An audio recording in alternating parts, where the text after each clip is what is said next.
Emily Harper's screams, recorded on CCTV, were the last evidence of her presence in the luxurious villa on Palm Jumeirah.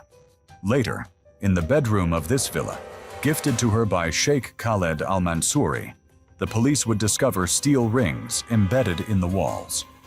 This story did not receive widespread coverage in the world press, remaining in the shadow of more high-profile events and delicately hushed up by influential figures. It began not with violence, but with the embodiment of a fairy tale that Emily Harper, a 27-year-old blogger from Chicago, broadcast to an audience of nearly 2 million followers. Her content was the quintessential dream of a luxurious life, traveling to exotic corners of the planet, wearing couture outfits, and enjoying impeccable breakfasts overlooking the ocean. In 2022, Emily moved to Dubai, a city that is itself a giant backdrop for such a lifestyle. She was ambitious, had a knack for business, and knew exactly what her audience wanted. Emily's friend, Jessica Knight, would later tell investigators that Emily saw Dubai not just as a new place to live, but as a launching pad to a whole new level. She wanted to become part of the world she had previously only advertised. And that world opened its doors to her at a charity auction at the Burj Al Arab Hotel in November 2022. It was there that she met Khaled al-Mansouri. He was 39 years old, came from an influential, though not ruling, family, and had a reputation as a shrewd investor with impeccable manners and a European education. He did not flaunt his wealth, but it was evident in every detail, in his tailor-made suit, his limited edition watch, and the calm confidence with which he bid on works of art. Their romance developed rapidly, and Emily willingly shared its progress with her followers. The first few months of their relationship turned into a continuous kaleidoscope of luxury. A private jet flight to the Seychelles, a weekend at the Formula One Grand Prix in Abu Dhabi, and dinner at an underwater restaurant. Khaled showered her with gifts, each of which became the subject of a separate post or video. The diamond necklace he gave her for Christmas received over 100,000 likes. A pearl-colored Bentley followed this. The climax was a villa on the Palm Jumeirah, an artificial island that symbolizes Dubai's luxury. The documents for the villa, worth several $1 million, were registered in Emily's name. According to Jessica Knight, this gesture finally convinced Emily of Khaled's serious intentions. She believed she had found not just a sponsor, but her future husband. However, against the backdrop of this public idol, the first warning signs began to appear, which at the time seemed insignificant. Jessica Knight, who lives in Los Angeles, kept in touch with Emily almost daily via video calls. Around March 2023, she began to notice changes. The video calls became less frequent. Emily increasingly responded with short text messages, citing busyness or poor connection. When they did manage to talk, Emily, according to Jessica, looked tired and spoke more quietly than usual. Several times during the conversation, she glanced to the side, as if afraid of being overheard. Khaled was always invisibly present. Whereas Emily had previously talked freely about her plans, ideas for her blog, and meetings, her stories had now become more measured, almost formal. She described their dinners together, gifts and trips, but the spontaneity had disappeared from her speech. The content of her blog also changed. Her own thoughts, reflections, and personal stories gradually vanished from it. The posts became shorter, turning into glossy reports about gifts received and events attended. Followers, accustomed to her lively communication, began to leave comments asking if she was okay, but these comments were left unanswered or deleted.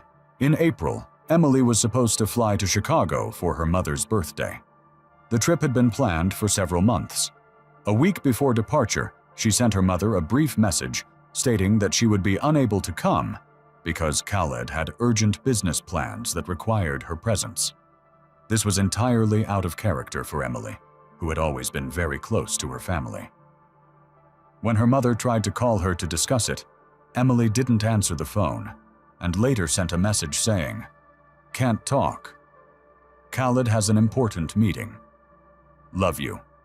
It was then that her family and close friends became seriously concerned for the first time. They saw the facade of a perfect life, but intuitively felt that something was going on behind it. Jessica Knight attempted to speak directly to Emily.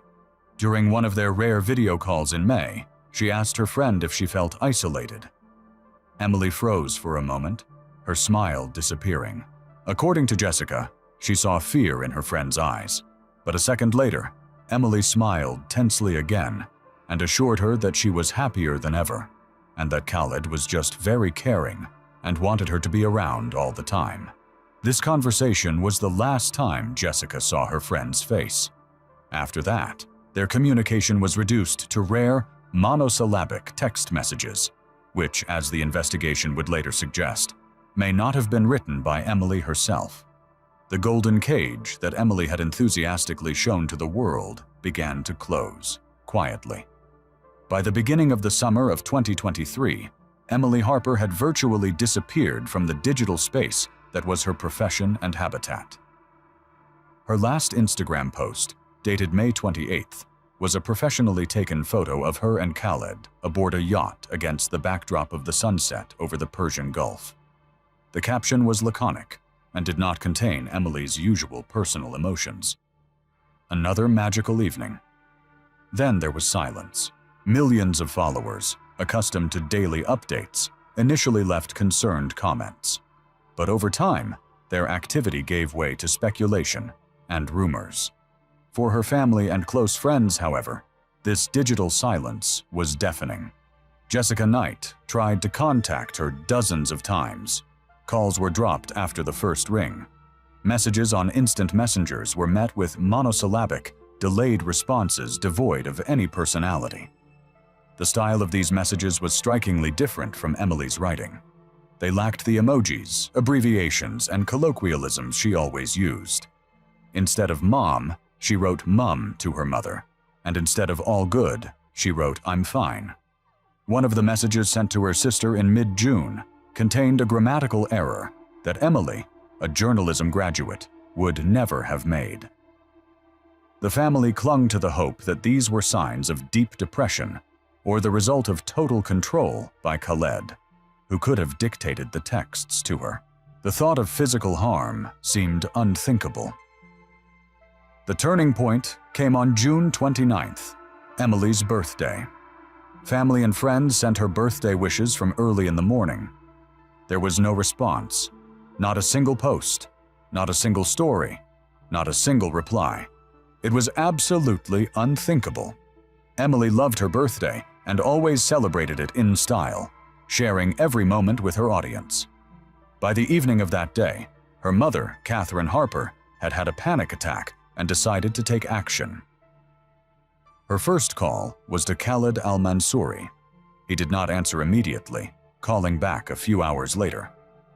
According to Catherine, his voice sounded calm and even sympathetic. He said that Emily had decided to take a digital detox and had gone to a secluded place in the mountains of Oman for a few weeks to meditate. When asked why she hadn't told her family, Khaled replied that it was her wish to disconnect from the outside world, to reboot completely. He assured Catherine that Emily was fine, that she was just tired of being in the public eye. This explanation did not reassure the family, but only heightened their suspicions. Emily had never been interested in meditation or sought solitude. On July 1st, Catherine Harper contacted the U.S. consulate in Dubai and reported her daughter missing. The diplomats took her request seriously, but acted within the bounds of protocol.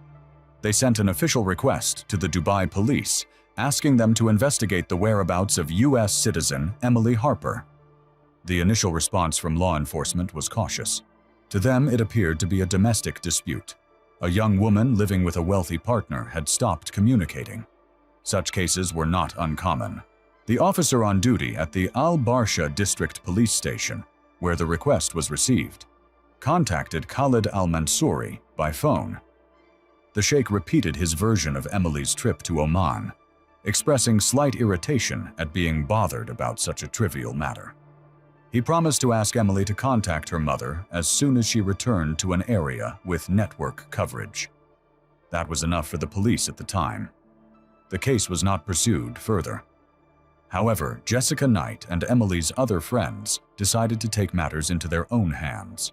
On July 7th, they launched a social media campaign with the hashtag #FindEmilyHarper. They posted her latest photos, screenshots of strange messages, and urged her followers to help spread the word. The campaign quickly gained momentum. The story of the mysterious disappearance of a popular blogger living in luxury with an influential sheikh went viral. Major American and British tabloids picked up the story. The pressure mounted. The U.S. consulate, having received new information from the family and faced with public outcry, sent a second, more insistent request to the Dubai police. This time, the case was given an official number. 2 detectives were sent to Khaled al-Mansouri's villa on Palm Jumeirah to conduct an interview. This happened on July 12th. Khaled met them in person. He was dressed in traditional Arab clothing, behaved impeccably, and invited the police into the living room, furnished with minimalist luxury. He calmly and confidently presented his version of events, which had now changed somewhat. According to him, he and Emily had argued at the end of May. She was unhappy with his constant work commitments and decided to go to her mother's house in Chicago for a while to think things over. When asked why he had previously mentioned a trip to Oman, Khaled replied that he did not want to air their dirty laundry in public and upset her mother with the details of their personal differences. To back up his words, he showed the police correspondence on Emily's phone, which, according to him, she had left at home, taking another one with her. The messages included a text allegedly sent by Emily to her mother, in which she said she would be home soon. The detectives asked to search the house. Khaled agreed without objection, showing them around all the rooms. The villa was in perfect order. There were no signs of a struggle or anything suspicious. However, one of the detectives noticed that the main bedroom was unusually dark despite its huge panoramic windows. The thick curtains were drawn. When asked to open them, Khaled replied that the electric mechanism was broken. The visit ended without any results. In their preliminary report, the detectives stated that they had found no grounds for initiating a criminal case, but recommended continuing the investigation due to contradictions in al-Mansouri's testimony. Meanwhile, the Harper family, having received information from Jessica about Khaled's new version, immediately informed the consulate that Emily had not appeared in Chicago and could not have appeared, since her main passport was in a bank safe deposit box in Dubai, and the duplicate, according to their information, was kept in a safe at the villa. This discrepancy became the key moment that prompted the investigation to take more decisive action.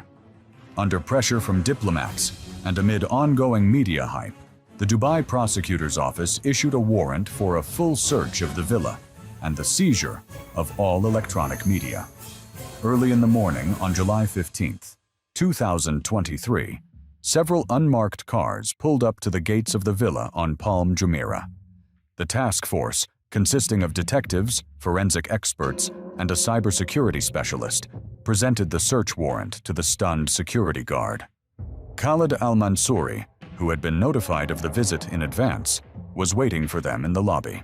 His behavior was strikingly different from what he had shown during the previous meeting. The ostentatious politeness was gone, replaced by cold, barely concealed contempt. He did not utter a word of greeting, silently watching as the group of 8 people in gloves and shoe covers spread out through his immaculate home. The search began with a methodical inspection of the common areas. Forensic experts carefully examined surfaces for hidden traces, checked bathroom drains, and inspected the contents of trash cans. At the same time, an IT specialist connected to the home security system server. The initial inspection did not yield any immediate results. The house was sterile, almost impersonal, like a luxury hotel room. There were no signs of 2 people living there permanently, no random photos, personal trinkets, or scattered magazines. This created an impression of artificiality that was oppressive. The investigation focused on two key areas: the main bedroom and Khaled's study. When the detectives entered the bedroom, they were again confronted with the same unnatural darkness as on their first visit. The thick curtains were drawn. Ignoring Khaled's protesting gaze, the senior detective approached the window and forcefully pulled the heavy fabric aside by hand. Bright sunlight flooded the room, and it was then that details previously hidden by the dim light became visible. On three walls of the bedroom, about 1.5 meters above the floor, 4 steel rings were found, firmly embedded in the concrete base. The metal was polished, but at the base of 2 of them, forensic experts noticed microscopic scratches and signs of wear invisible to the naked eye. This discovery was strange in itself, but did not yet prove the criminal nature of the events. Khaled's lawyers would later insist that these were elements for fitness activities or specific consensual sexual practices. However, subsequent discoveries rendered this version obsolete. Using a special scanner that penetrates walls, forensic experts determined that an additional layer of soundproofing material had been installed behind decorative panels made of expensive wood around the entire perimeter of the room. This modification wasn't included in the original design of the villa, and judging by the condition of the fasteners, it had been made relatively recently. At the same time, the team working in the study discovered a safe mounted in the wall behind a painting by a contemporary artist. When asked by the detectives to provide the code, Khaled al-Mansouri responded with silence, glancing briefly at his lawyer, who had already arrived at the villa by that point. It was decided to open the safe on the spot. The specialist who was called in worked for about an hour. When the heavy door of the safe finally gave way, its contents caused even the experienced detectives to fall silent for a moment. Inside, neatly stacked, lay several items. On top was a duplicate of Emily Harper's passport, issued in her name by the U.S. consulate, which finally refuted Khaled's version of her leaving for Chicago on her own. Next to it lay several pieces of jewelry, which her mother would later identify as gifts from Emily. But the main find was what lay at the bottom of the safe. It was an evening gown from a famous French fashion house, the very one Emily had posed in for a photo posted on her blog in early May. The fabric around the chest and stomach was covered with numerous dark spots, which, according to preliminary estimates, were traces of blood. The dress was rolled up to hide these spots. The discovery of the missing person's blood-stained clothing, combined with the strange modifications in the bedroom, gave investigators sufficient grounds for immediate arrest. As the forensic investigator, wearing gloves, carefully removed the dress from the safe, the IT specialist working with the video surveillance server made another discovery. He informed the senior detective that there was an undeleted fragment of a recording on the system's hard drive, dated May 30th, 2023. The fragment was short, only a few minutes long, and came from a camera located in the second-floor hallway leading to the main bedroom. The video was static, showing only the closed bedroom door. However, the audio track was active. The recording was not listened to on site. The file was copied for further study in the laboratory. But the very fact that such a recording existed from the night after which Emily stopped appearing in public was critically important. Based on the evidence found, the senior detective informed Khaled al-Mansouri that he was being detained on suspicion of involvement in the disappearance and possible murder of Emily Harper. Khaled showed no emotion. His face remained impassive as the police officer read him his rights. He only silently held out his hands for the handcuffs. The scene of his arrest was surreal. An influential investor in expensive clothes accompanied by police, leaving his luxurious villa against the backdrop of the sparkling waters of the Persian Gulf. The golden cage he had built for Emily had now closed behind him. Khaled al-Mansouri's arrest prompted an immediate and powerful reaction from his family. Within hours, he was assigned a team of Dubai's top lawyers, renowned for their expertise in handling sensitive cases involving the interests of the elite. The initial interrogations, conducted in the presence of lawyers, yielded no results for the investigation. Khalid al-Mansouri behaved in a completely calm manner, maintaining his distance and responding to all questions with either silence or prepared phrases. He completely denied any involvement in the disappearance of Emily Harper. His official position, as stated by his lawyers, was that all the evidence found in the house either had an innocent explanation or had been planted to discredit him. The steel rings in the bedroom, he said, were part of their sex life, based on BDSM practices, in which Emily, he claimed, participated willingly and actively. He explained the blood-stained dress as an accident that happened a few weeks before she left. Emily allegedly had a nosebleed after a wild party and stained her outfit. He claimed that he did not throw away the expensive dress, but put it in a safe to take it to the dry cleaners later. He changed his story about her departure again, now claiming that she had left him after an argument without saying where she was going. He suggested that she might have contacted one of her many admirers and left with him. This line of defense was intended to portray Emily as a woman of unstable behavior and questionable morals, and Khalid himself as a victim of her whims and subsequent false accusations. While the lawyers were building their defense, the Dubai police forensic laboratories were working feverishly. The evidence they found spoke for itself in a much more convincing language. DNA analysis confirmed that the blood on the dress undoubtedly belonged to Emily Harper. Moreover, forensic experts, after studying the nature and location of the stains, concluded that a simple nosebleed could not have caused them. Extensive soaking of the fabric and splatters of a specific shape indicated a penetrating wound to the chest or abdomen. Microparticles of metal were also found in the fibers of the dress, identical in composition to the material of the rings embedded in the bedroom wall. Microscopic examination of the rings themselves and the adjacent wall surface revealed several fibers from the dress and a single human hair about 30 centimeters long. Genetic testing confirmed that the hair belonged to Emily. Its root bulb showed signs of having been pulled out with considerable force. But the most damning piece of evidence was the audio file from the surveillance camera. The recording was played in a specially equipped room in the presence of the lead investigator and a representative from the prosecutor's office. The audio file, which is 4 minutes and 17 seconds long, contains an audio track recorded on the night of May 30th. At first, a muffled male voice could be heard speaking in a raised tone in English with an Arabic accent. The words were indistinct, but the intonation was clearly aggressive. Then, a female voice was heard, which phonoscopy experts identified as belonging to Emily Harper. She uttered fragmented phrases in which the words, "please don't," and "stop" could be made out.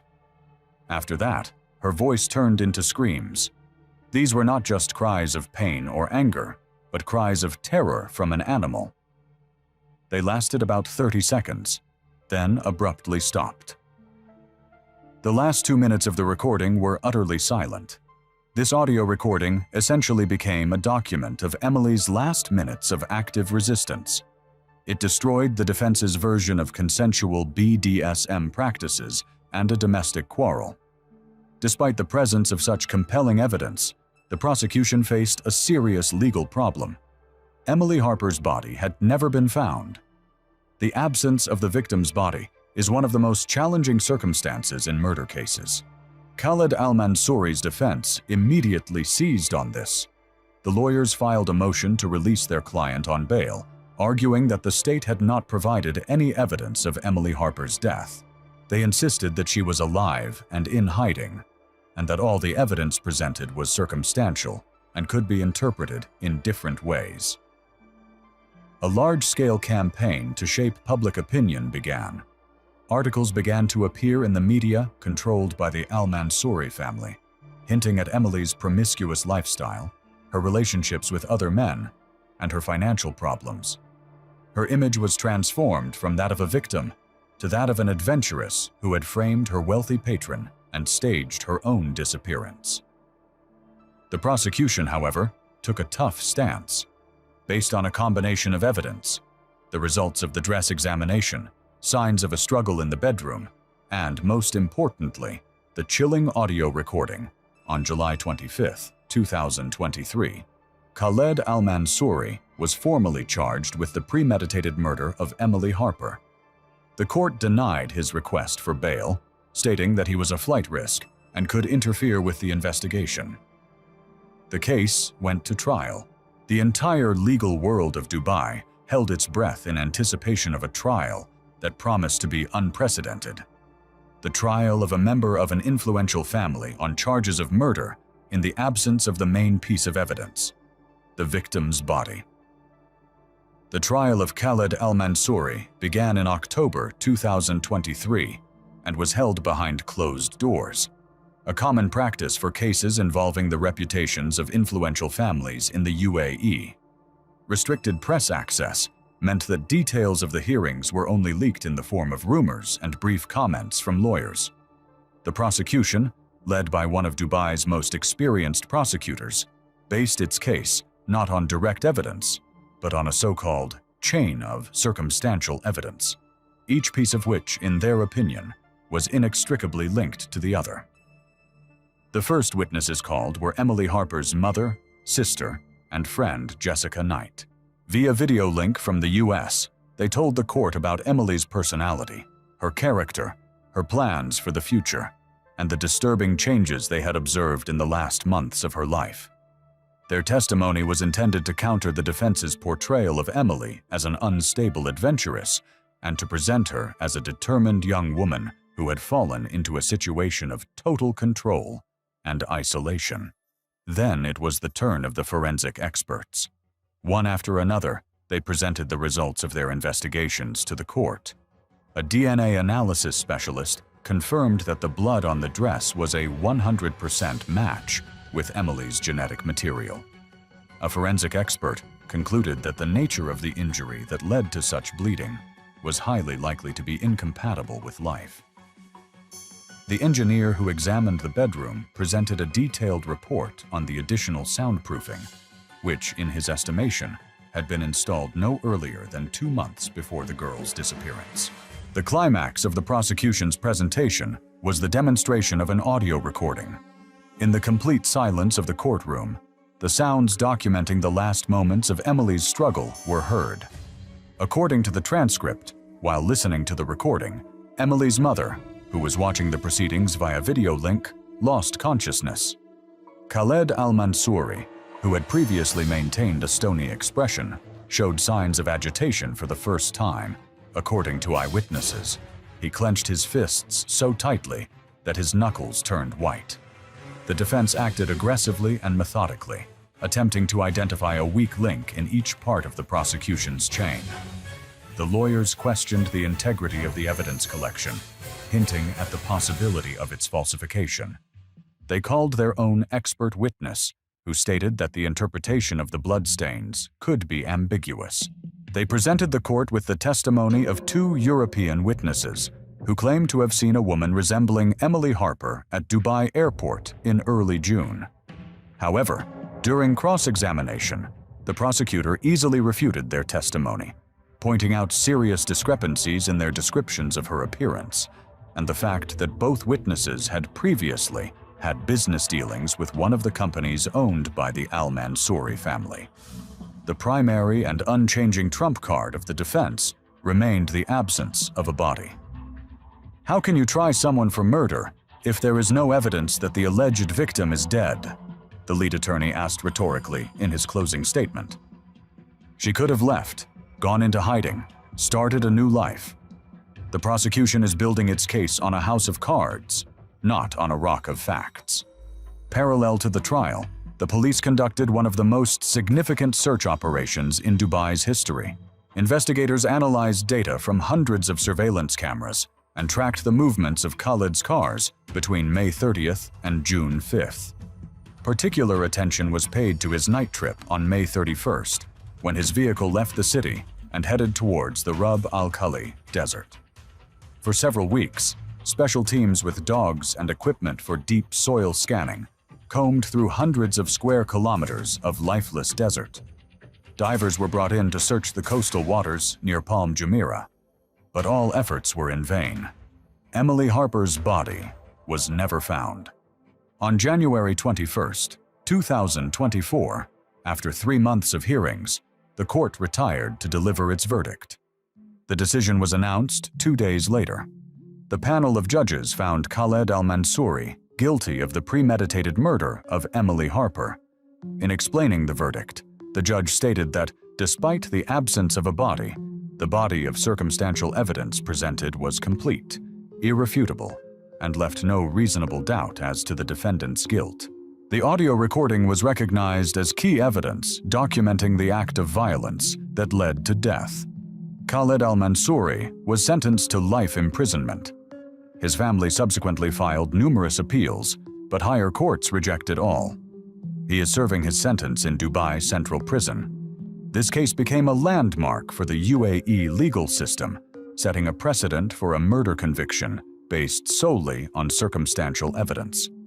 It served as a quiet but powerful reminder that tragedies can lurk behind the dazzling facade of luxury, and that digital traces and forensic science can give victims a voice even after they are gone.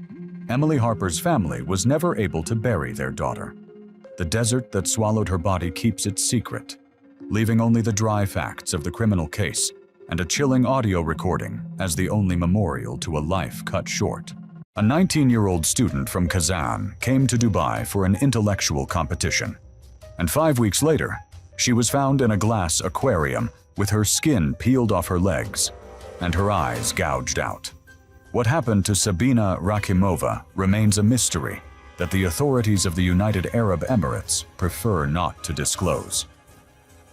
It all began in the spring of 2023 when Sabina Rakhimova received an email at her university address. The girl was a fourth-year student at the Faculty of International Relations at Kazan Federal University and was planning a career as a diplomat.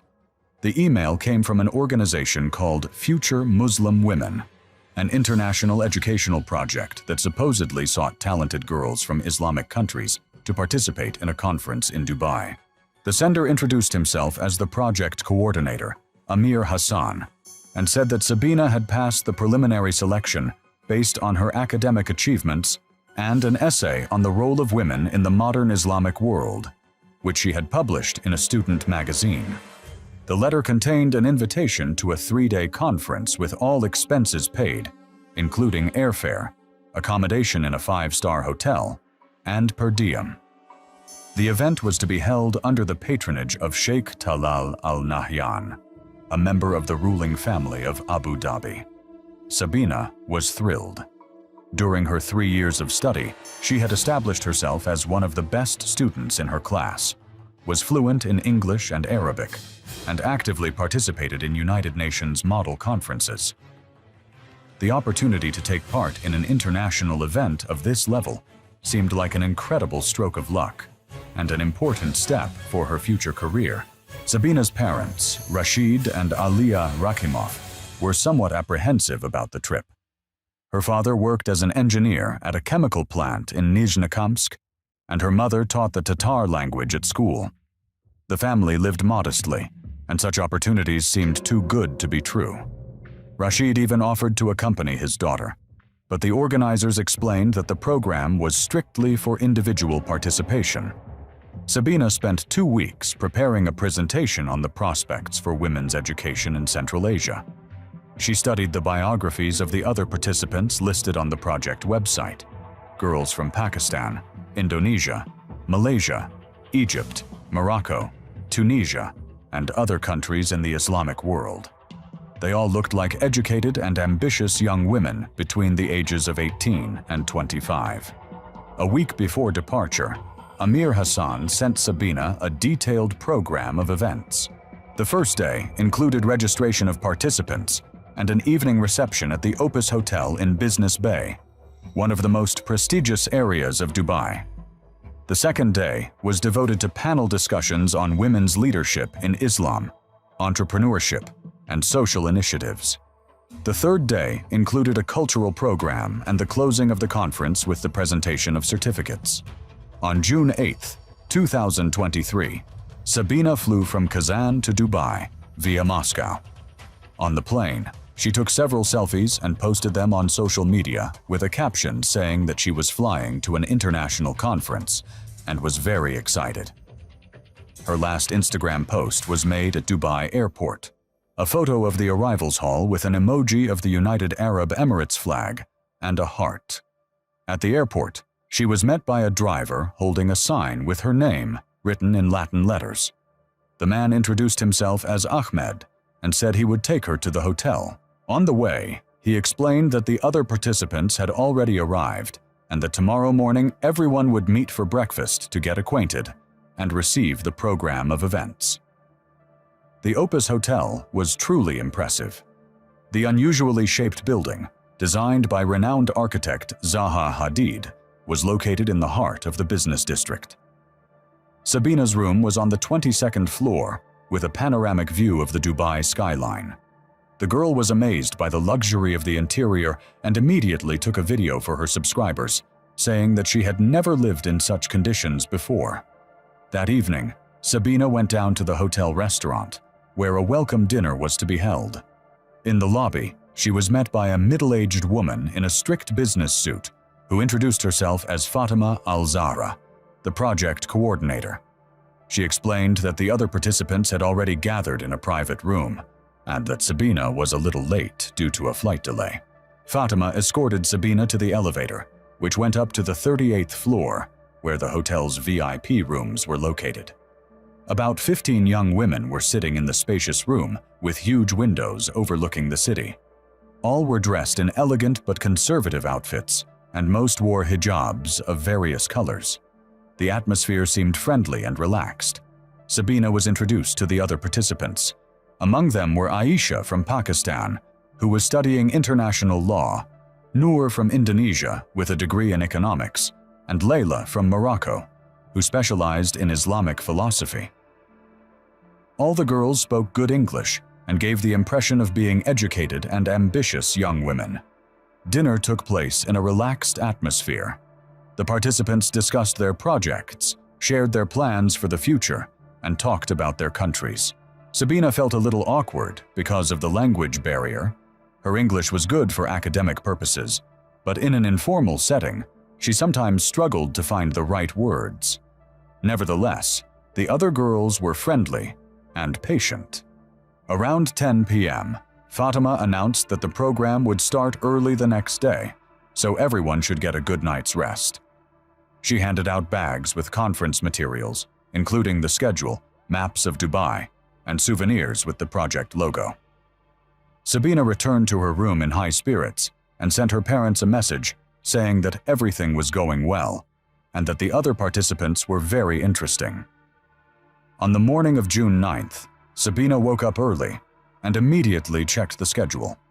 The first session was to begin at 10 a.m. in the hotel conference room. The topic was announced as Women's Leadership in the Modern Islamic World. Sabina prepared thoroughly, memorizing the key points of her presentation on the situation with women's education in Tatarstan and Central Asia. However, when she went down for breakfast, none of the participants she had met the day before were in the restaurant.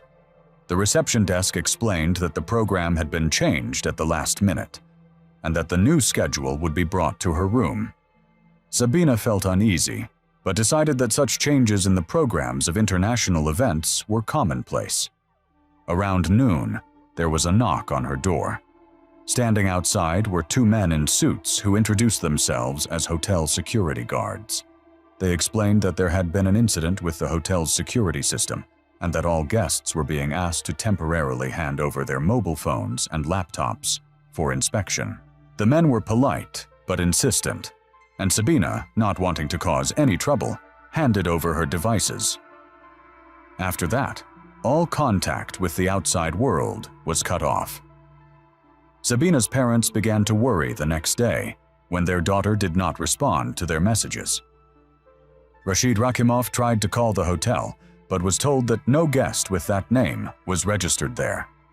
When he gave the room number that Sabina had mentioned in their last conversation, he was told that the room was occupied by another guest. The worried family contacted the Kazan police, but they explained that the girl was abroad of her own free will and that they could only start a search in a few days. Rashid Rakimov contacted the consular section of the Russian embassy in Abu Dhabi, but they were also unable to find any traces of Sabina's stay in the country. Meanwhile, the conference organizers continued to assure all concerned relatives of the participants that the girls were on a special retreat without access to the internet or telephone communication.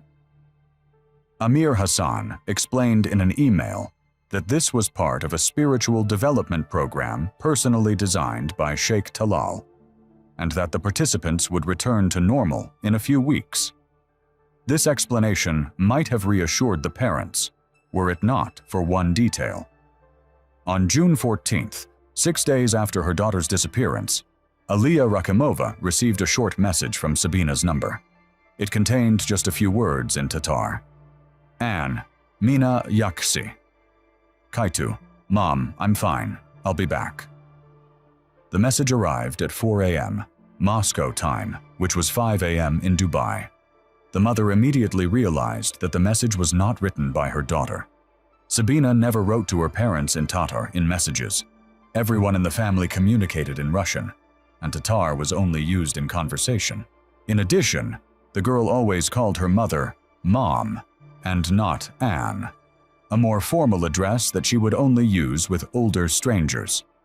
Rashid Rakimov immediately forwarded the message to the Russian consulate, insisting that his daughter was in danger. The consul promised to submit an official request to the local authorities regarding the whereabouts of the Russian citizen. However, the Dubai police replied that they had no information about Sabina Rakimova's stay in the Emirates.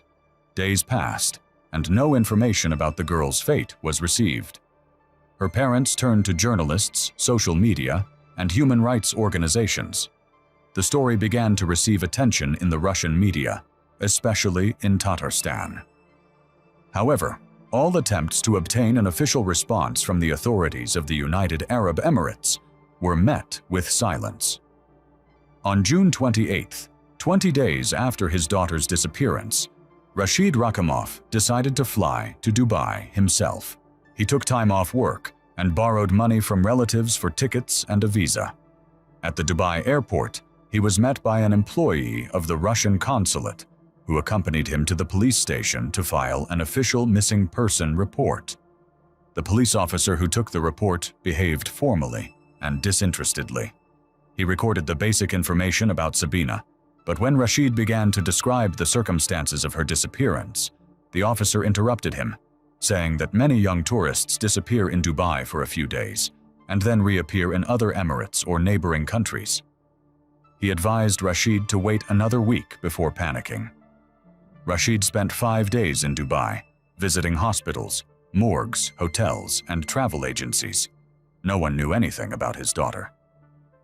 The Opus Hotel confirmed that a private event had indeed taken place there on the date specified, but the details were a trade secret, and the administration could not disclose them without a court order. On July 5th, Rashid Rakimov returned to Kazan empty-handed, but he did not give up. He created a group on social media where he posted photos of his daughter and asked anyone who might have seen her in Dubai to come forward. Parents of other conference participants from different countries joined the group. It turned out that at least 8 families had lost contact with their daughters at around the same time.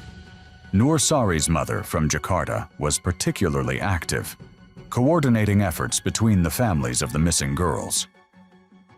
Through her, Rashid learned that parents from Pakistan, Morocco, and Egypt had faced exactly the same situation. Their daughters had disappeared after participating in the same project, and the organizers had given the same explanations about a spiritual retreat. On July 13th, the first breakthrough in the case occurred. A food delivery service employee in Dubai, named Karim Al-Mahdi, contacted the Indonesian consulate with a statement that he had seen girls matching the description of the missing conference participants. According to him, he regularly delivered orders to a villa in the prestigious Jumeirah area, where he saw a group of young women who looked depressed and frightened. Karim said that during one of his deliveries, 2 girls of Asian appearance approached him and asked for help. They spoke English with an Indonesian accent and claimed that they were being held against their will. One of them slipped him a note, asking him to pass on a message to the Indonesian consulate. The note contained the name Nur Sari and her mother's phone number in Jakarta. Karim's information led Indonesian diplomats to submit an official request to the Dubai authorities to check the address. However, when the police arrived at the villa, no one was there. The owner of the property said he had rented the house to a tourist group that had already left the country. Nevertheless, this was the first concrete lead. Karim agreed to give detailed testimony and described the situation at the villa. According to him, the windows of most rooms were covered with thick curtains even during the day, and security guards were constantly on duty in the courtyard. He also noted that the girls he saw were wearing identical clothes, long white dresses and headscarves, which he found strange for tourists. On July 17th, the story took an unexpected turn. An anonymous account appeared on social media, which began publishing photos and documents related to the Future Muslim Women Project. Among the materials were internal correspondence between the organizers, lists of participants with their personal data, and photos, as well as financial documents showing that the project was funded not only by Sheikh Talal, but also by several other influential businessmen from various Persian Gulf countries. The most shocking document was an internal memo in which the participants were described not as intellectuals, but as top-quality goods with detailed descriptions of their appearance, education, and family status. The document stated that preference was given to girls from poor families who were unlikely to be able to organize a serious search in case of disappearance.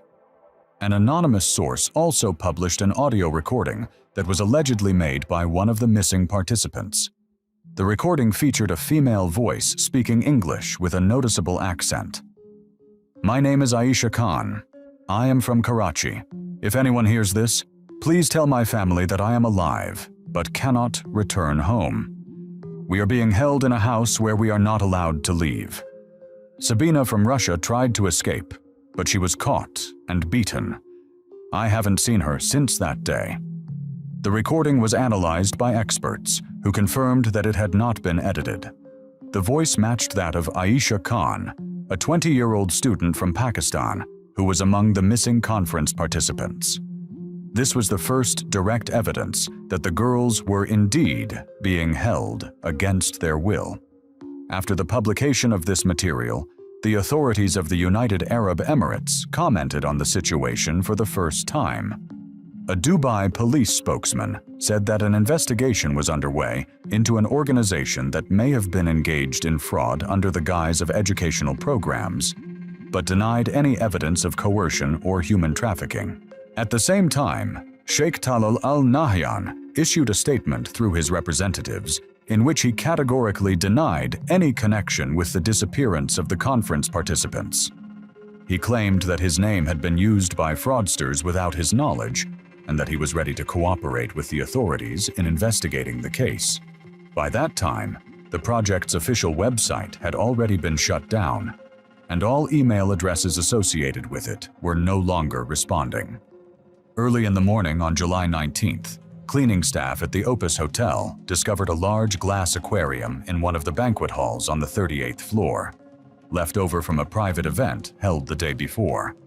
The aquarium was installed in the center of the hall and apparently served as a decorative element for some kind of celebration. Cleaner Maria Santos, a Filipino woman who had been working at the hotel for 5 years, later told investigators that at first she thought the aquarium contained a realistic doll or mannequin, perhaps part of an art installation. Such art objects were not uncommon in Dubai's luxury hotels, especially after private events held by wealthy clients. However, when Maria came closer to start cleaning around the aquarium, she realized that there was a real human body inside. The woman screamed and called the hotel security service. The security guards were the first to arrive at the scene, immediately cordoning off the room and calling the police. The body in the aquarium belonged to a young woman of Eastern appearance. Her face was mutilated beyond recognition. Her eyes had been gouged out, and most of the skin on her body was missing, especially on her legs and arms. There were gunshot wounds in her knees, and her stomach had been cut open, with some of her internal organs removed and laid out around her body inside the aquarium. The water in the aquarium was reddish from the blood, but it was clear enough to see all the gruesome details. At the bottom lay objects that looked like ritual instruments, several knives with ornate handles, metal tongs, and some symbols engraved on small plates. Police officers who arrived at the scene initially thought the discovery was part of an art installation or a special effect for a movie. Hollywood blockbusters were regularly filmed in Dubai, and realistic replicas were commonplace. Only after a forensic expert confirmed that the body was real did a full investigation begin. It was impossible to identify the victim by appearance due to the nature of the injuries. However, personal belongings were found next to the aquarium. A small handbag with documents and jewelry. The passport belonged to Sabina Rakimova, a student from Kazan. The handbag also contained her Russian driver's license, student ID, and several photos with her family. News of the discovery of the body quickly leaked to the media, despite attempts by the authorities to keep the information secret.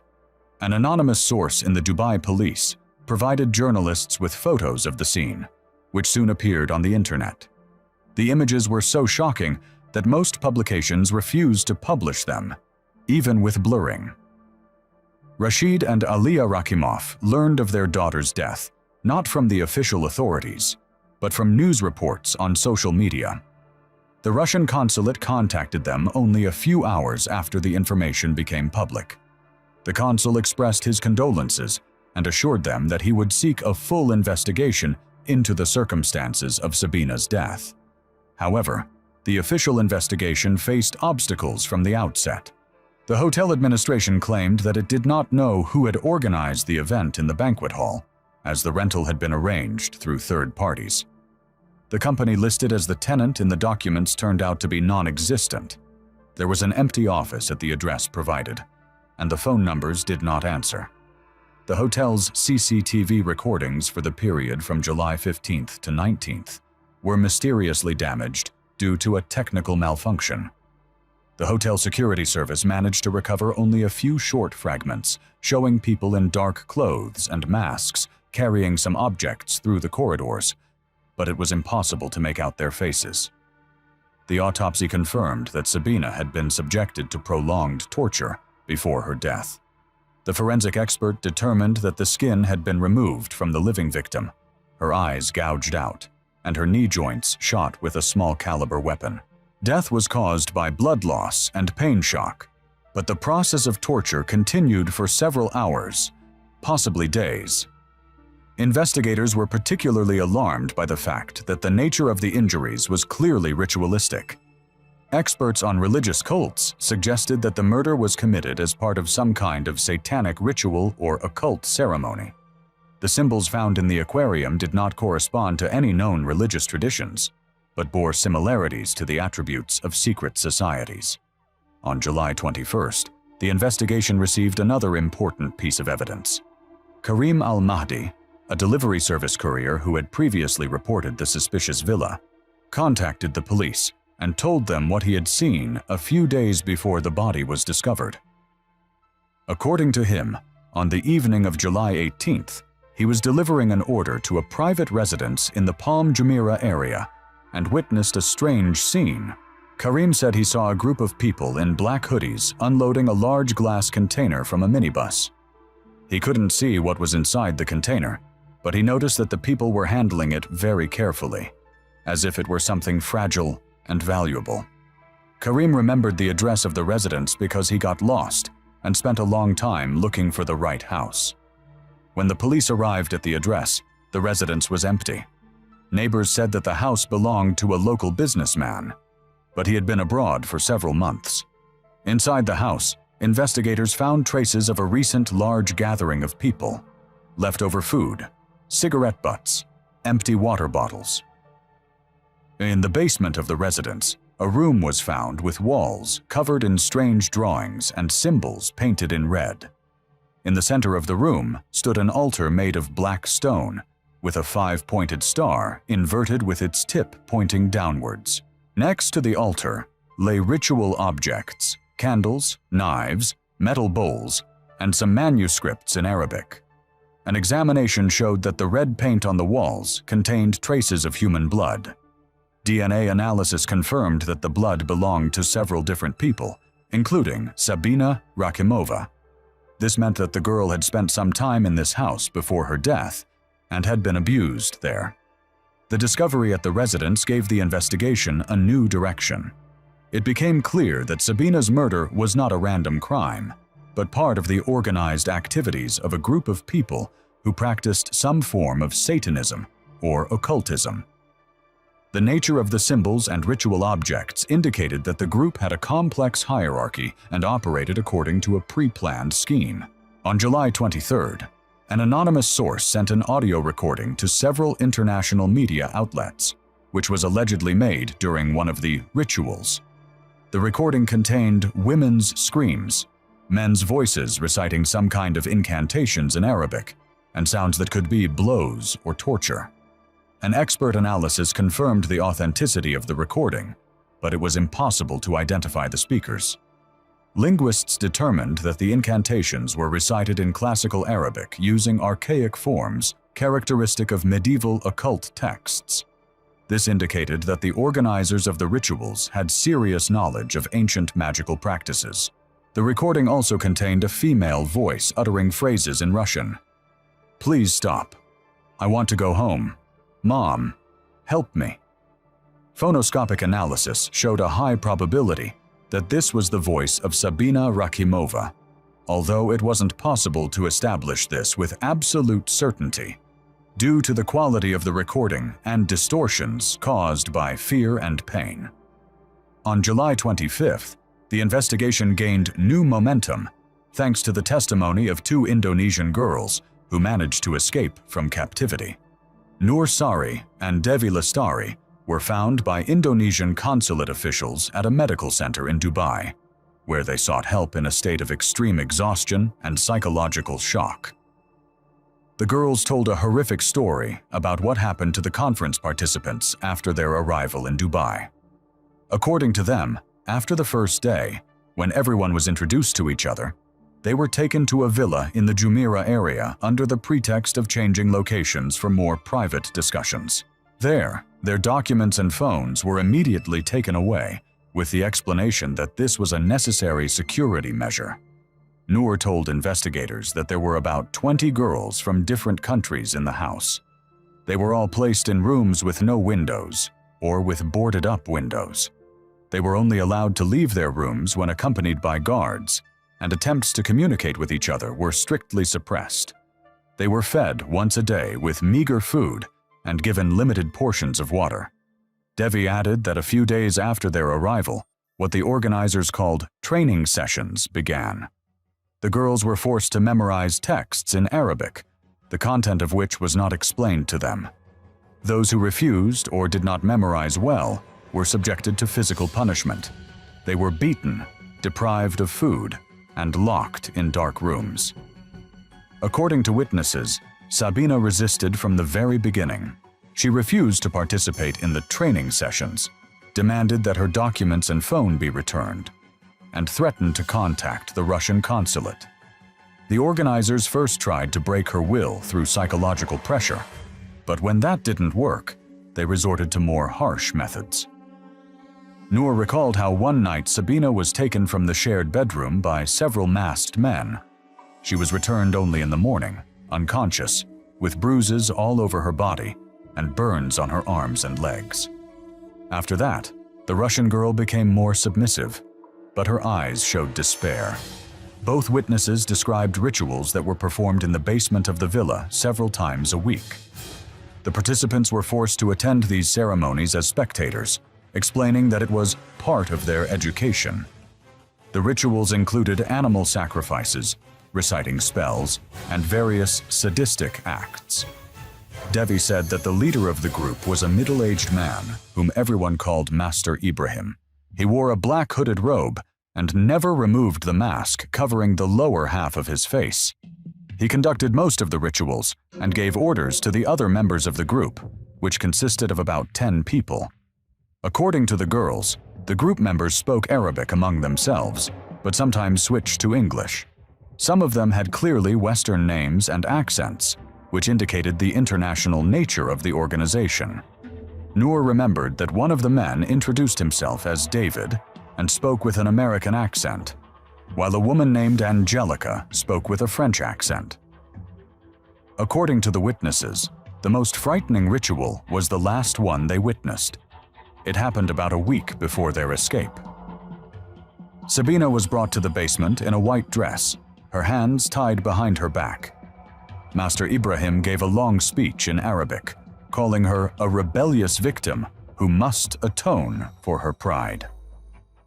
Noor began to cry as she recalled the scene. She said that Sabina was laid on a stone altar, and Master Ibrahim began to perform some kind of ritual on her with a knife. At first, it looked like symbolic actions, but then the knife touched the girl's skin, and she screamed in pain. At that moment, all the spectators were led out of the basement.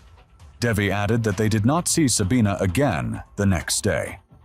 When they asked about her, the guards replied that the Russian girl had completed her training and had been transferred to the next level. They were not told anything else about her fate, but the atmosphere in the house became even more tense and frightening. The Indonesian girl's escape happened by accident. During a food delivery, one of the couriers turned out to be their compatriot, and they managed to pass him a note asking for help. The courier contacted the Indonesian consulate, and a few days later, an operation was organized to free them. The other girls remained in the house, and their fate is unknown. The testimony of Noor and Devi became key evidence that Sabina's murder was not an isolated incident, but part of the systematic activities of an international criminal organization. The investigation obtained specific names, descriptions of the suspect's appearance, and addresses where other victims might be hiding. However, when the police arrived at the addresses provided by the witnesses, all the properties were empty. The organizers had apparently received information about the Indonesian girl's escape and hastily covered up the traces of their activities. There were no documents, computers, or any other evidence left in the houses that could lead to arrests. On July 27th, the Russian embassy sent an official note of protest to the government of the United Arab Emirates, demanding a full investigation into the murder of Sabina Rakhimova and the arrest of all those involved. The document stated that the inaction of the local authorities could be regarded as aiding and abetting international criminal activity. In response, UAE officials stated that a full investigation was underway, but that it was complicated by the international nature of the crime and the difficulty of gathering evidence. They promised close cooperation with Russian law enforcement agencies and the allocation of additional resources to solve the crime. However, in practice, cooperation left much to be desired. Russian investigators were denied direct participation in the investigation under the pretext of the peculiarities of local legislation. Requests for case materials were fulfilled with long delays and in truncated form. At the same time, posts began to appear on social media and forums from people claiming to know of the existence of similar organizations in other countries in the region. Anonymous sources reported cases of young women disappearing in Qatar, Saudi Arabia, and Kuwait under similar circumstances. On August 1st, the international human rights organization Human Rights Watch published a report accusing the UAE authorities of responding inadequately to the case of Sabina Rakhimova. The document stated that the lack of arrests and the classification of the case materials could indicate that influential individuals were protecting the criminal group. The report also contained information that over the past 3 years, more than 50 cases of young women who had arrived on tourist or educational visas had disappeared in the Persian Gulf countries. Most of these cases were never solved, and the official authorities explained the disappearances as voluntary departures to other countries. The report paid particular attention to the role of social media and the internet in recruiting victims. Human rights activists have established that criminal groups create dozens of fake educational and charitable projects through which they lure gullible girls from developing countries with promises of scholarships, internships, and career opportunities. On August 5th, Sabina's family received permission to repatriate their daughter's body for burial in Russia. However, when the coffin arrived in Kazan, it became clear that the UAE authorities had not handed over all of the remains. A forensic expert in Kazan determined that some internal organs were missing, which, according to documents from Dubai, should have been in the body. This circumstance caused a new wave of outrage. Sabina's parents and their lawyers said that the concealment of part of the remains could be linked to an attempt to hide evidence that could point to specific perpetrators of the crime. The Russian authorities sent another diplomatic protest, demanding an explanation. Sabina's funeral took place on August 9th in Kazan. Hundreds of people attended the farewell ceremony: classmates, teachers, and simply sympathetic citizens. The girl's mother, Aliya Rakimova, gave a speech in which she vowed to seek justice and not allow her daughter's death to be forgotten. After the funeral, the Rakimov family began their own investigation. They created a fund in Sabina's memory, which collected information about similar crimes and provided assistance to the families of other victims. Parents of missing girls from 8 countries contacted them, and gradually a picture of a large-scale international operation began to emerge. The foundation also hired private investigators who worked in the Persian Gulf countries. After several months, they managed to establish that the organization behind Sabina's murder had ties to several influential businessmen and politicians in the region. However, it was dangerous to disclose specific names because of the threats that began to be made against the family. On August 10th, an incident occurred that showed how dangerous attempts to investigate this case could be.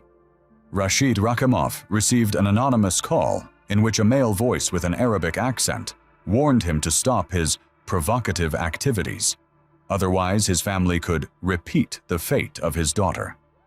After this call, the Rakimov family was placed under protection by local law enforcement agencies. However, threats continued to arrive through various channels: anonymous letters, messages on social media, suspicious people appearing near the house. It became clear that the criminal organization had agents far beyond the UAE. On August 15th, international media published an investigation based on information provided by anonymous sources in law enforcement agencies in several countries. According to this information, the organization that killed Sabina is part of an international network involved in human trafficking under the guise of religious and educational programs. The investigation claimed that the network operates in 12 countries and has revenues of hundreds of millions of dollars annually. Victims are used not only for sexual slavery, but also to participate in ritual killings practiced by certain sects popular among the ultra-rich in the Middle East and the West. According to the investigation, representatives of the so-called black aristocracy, descendants of ancient families who practice occult rituals and consider themselves chosen, play a special role in the organization. These people use their influence and wealth to organize rituals that, according to their beliefs, give them power over other people. On August 20th, the UAE authorities acknowledged for the first time that the case of Sabina Rakimova could be linked to the activities of an international criminal organization. However, they continued to deny any connection between local officials or influential figures and this organization. The creation of a special investigation team to work on such cases was announced. At the same time, arrests began of minor figures, security guards, couriers, and landlords who may have been connected to the crime. However, all those detained either refused to testify or claimed that they did not know the true nature of their employer's activities. None of the organizers or leaders of the group were arrested. On August 25th, Sabina's family received another threat, this time more specific. An envelope with photos of other family members, Rashid's parents, his sister, and her children, was slipped into the mailbox of their home in Kazan. Red crosses were drawn on the photos, and at the bottom was written, "Silence is life." After this incident, the Russian authorities offered the family the opportunity to move to another city and change their names. However, Rashid and Alia refused, stating that they would not allow themselves to be intimidated and would fight for justice to the end. They continued the work of the foundation, but now acted more cautiously, using intermediaries and anonymous channels of communication. By the end of August, it became clear that the official investigation in the UAE was at a dead end. All the key witnesses had either disappeared or refused to testify. Physical evidence had been destroyed or lost. The authorities announced that the case remained open, but active investigative efforts had effectively ceased. In September, the international community attempted to put pressure on the UAE authorities through various international organizations. The European Parliament passed a resolution condemning the inaction of the Emirati authorities and demanding an independent investigation. Similar statements were made by the parliaments of several other countries. However, these diplomatic efforts did not yield any real results. The UAE is an important economic partner for many Western countries, and governments were not prepared to enter into a serious conflict over a single, albeit egregious, crime. The case gradually disappeared from the international news. October brought new revelations from anonymous sources. Correspondence between members of the criminal organization was leaked online, discussing plans to eliminate the problem and get rid of the witnesses. The messages mentioned specific names of people who needed to be taken care of, including Noor and Devi, the Indonesian girls who had escaped. This information prompted the Indonesian authorities to take emergency measures to protect their citizens. Both girls were transferred to a secret location, and their testimonies were recorded on video for possible use in an international court. The Indonesian government also launched its own investigation into the activities of such organizations. In November, an event occurred that temporarily brought Sabina's case back into the spotlight. A British citizen named David Smith was arrested in London on suspicion of involvement in an international human trafficking network. A search of his home uncovered video recordings of ritual murders, including, possibly, the last days of Sabina's life.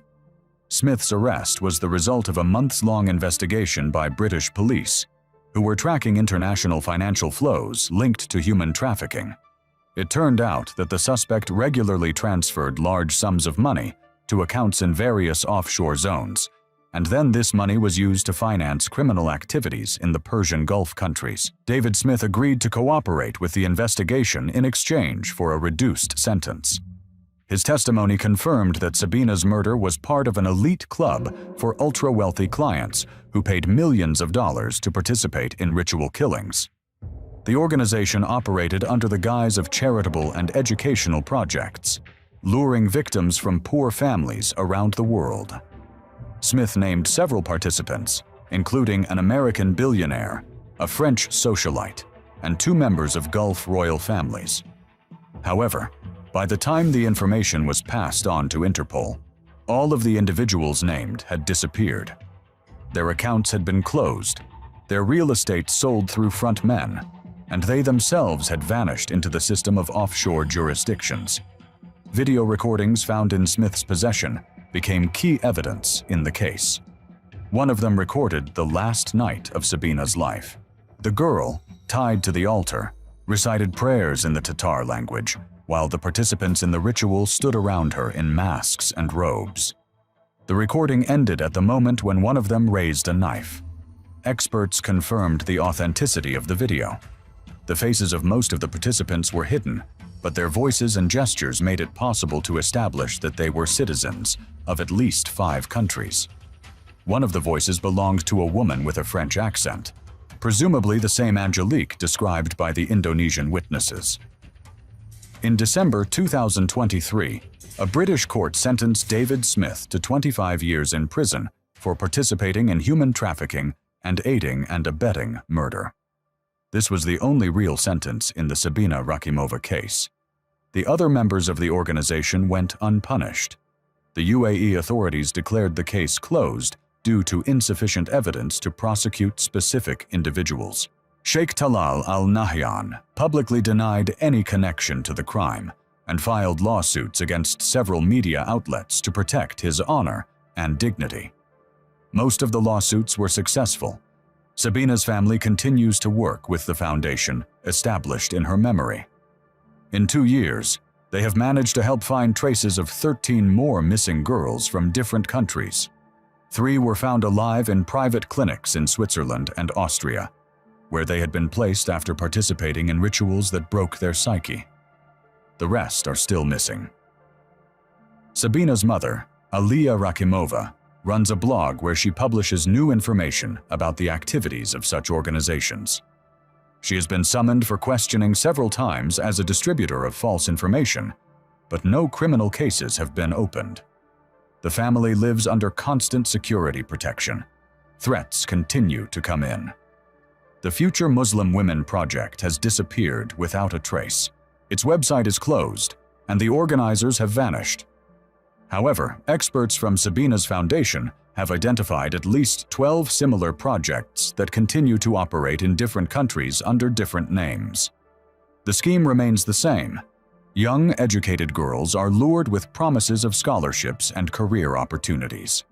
In official documents, Sabina Rakimova is listed as a victim of unidentified persons. In Dubai, everyone knows the truth about what happened at the Opus Hotel in July 2023.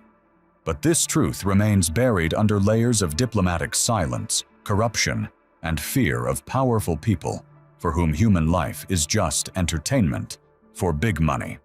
A 19-year-old student from Kazan fell victim to a system that turns education into a trap, faith into a cover, and the dreams of young people into commodities for the darkest desires of those in power. Sabina's story has ended, but the system continues to operate. When the Sheikh's assistant opened a black gift box at a banquet at the Emirates Palace Hotel, inside was the head of 22-year-old Kristina Loganova from Novosibirsk. It was the end of what was supposed to be a dream bachelorette party. Kristina Loganova worked as a makeup artist at a beauty salon on Krasny Prospect in Novosibirsk and ran a small blog about cosmetics on Instagram. She had 3,000 followers and dreamed of a larger audience. In early October 2022, she was contacted by a representative of the Pearl Elite Events Agency with an offer to participate in an advertising campaign for an Arab cosmetics brand in Dubai. The conditions looked tempting: paid flights, accommodation in a 5-star hotel, and a fee for participating in a photo shoot and filming a promotional video. Kristina was told that she would not be alone. 5 other girls from Russia and the former Soviet Union, all bloggers and models, would be traveling with her. The agency manager introduced himself as Farid and communicated only through messengers. He sent official documents with seals, a contract in English, and tickets for a flight from Moscow to Dubai.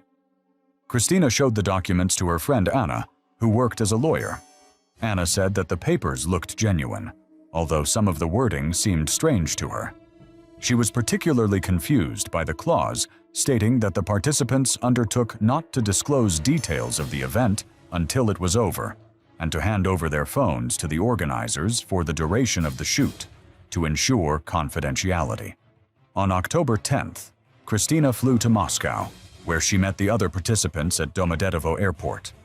Besides her, the group included Alina from Kiev, Ukraine, Katya from Minsk, Belarus, 2 Russians, Lena from Yekaterinburg and Sveta from Kazan, and Inna from Moldova.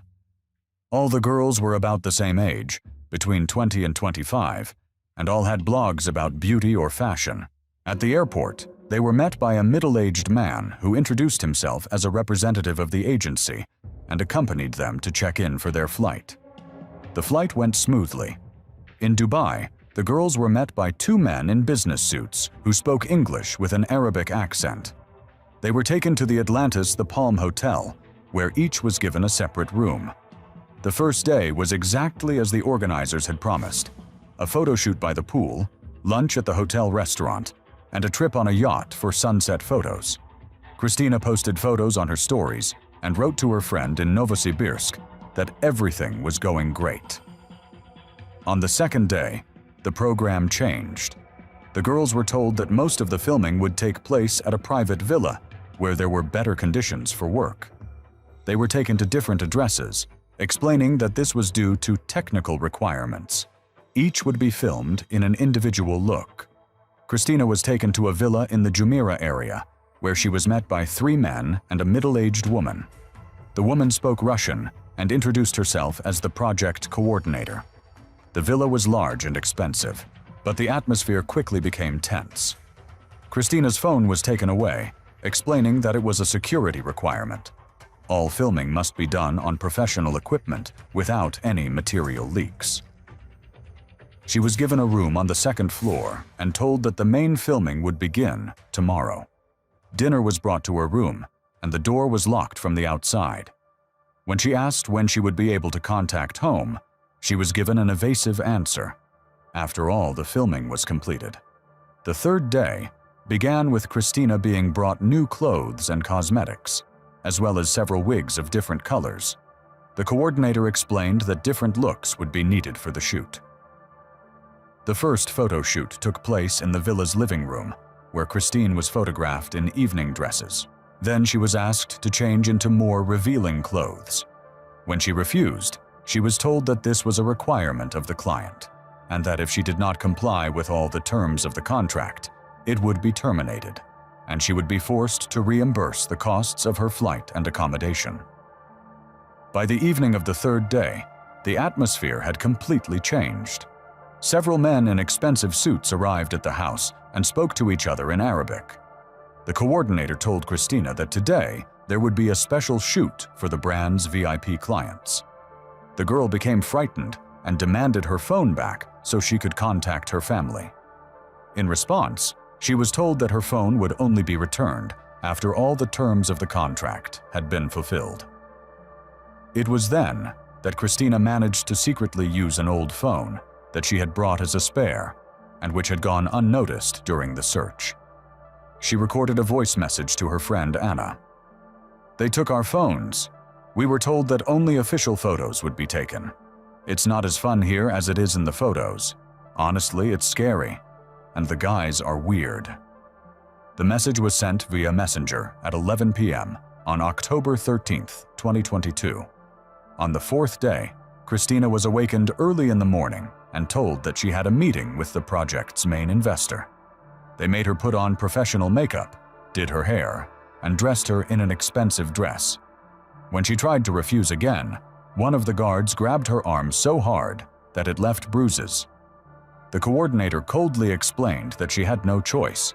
The contract had been signed, and now she had to fulfill all the customer's requirements. That same evening, a man in his 50s arrived at the villa wearing a white national costume. He was accompanied by 4 bodyguards. Christina was brought to the main living room, where the man looked her over for a long time, saying something in Arabic. The coordinator translated. The client was satisfied with her appearance, but wanted to test her submissiveness. When Christina tried to leave, she was held back by force. Her friend Anna in Novosibirsk became concerned when Christina did not respond to her messages for the second day in a row. She tried to contact the Pearl Elite Events Agency, but the phone number did not answer, and the company's website was unavailable. Anna contacted Christina's parents, and they filed a missing person report with the police. However, Russian law enforcement explained that the girl was abroad of her own free will, and that there needed to be compelling reasons to believe that something had happened to her before a search could be launched. Meanwhile, in Dubai, events were unfolding according to the worst-case scenario. Christina continued to resist the demands of her captors, refusing to participate in what the coordinator called exclusive services for VIP clients. She was beaten several times in an attempt to break her will. On the 5th day, a doctor appeared at the villa and gave her several injections, after which Christina became sluggish and weak. On the 6th day, she was no longer at the villa. It was then that Christina realized she had fallen into a trap from which there was no escape. The doctor who had come the day before turned out to be not a medical professional, but a person who specialized in preparing victims of human trafficking. The injections contained strong sedatives that were supposed to make the girl more manageable. However, Christina continued to refuse to participate in what the organizers called special events. The coordinator explained the real situation to her without embellishment. There was no advertising contract. The Pearl Elite Events Agency existed only on paper, registered through frontmen in Yemen, where it is virtually impossible to verify documents. The girls were brought to Dubai to serve wealthy clients from the Persian Gulf countries. Those who agreed to cooperate received money and were able to return home after a while. Those who refused disappeared forever. Christina learned that the other girls from their group were in different villas throughout Dubai. Some of them had already broken down and agreed to the kidnappers' demands. Alina and Katya, according to the coordinator, adapted to the new conditions and now work in an elite brothel for wealthy Arabs. Sveta from Kazan tried to escape and was seriously injured, after which she was sent to a hospital under guard. On the 7th day, a man whom the guards called Doctor came to see Christina. He examined her and said that she was too exhausted from stress and resistance to be useful to regular clients. The coordinator translated his words. There is a special category of customers who prefer fresh goods and are willing to pay significantly more for exclusivity. Christina realized that they were talking about her murder. Meanwhile, Christina's family in Russia was making desperate attempts to find their daughter.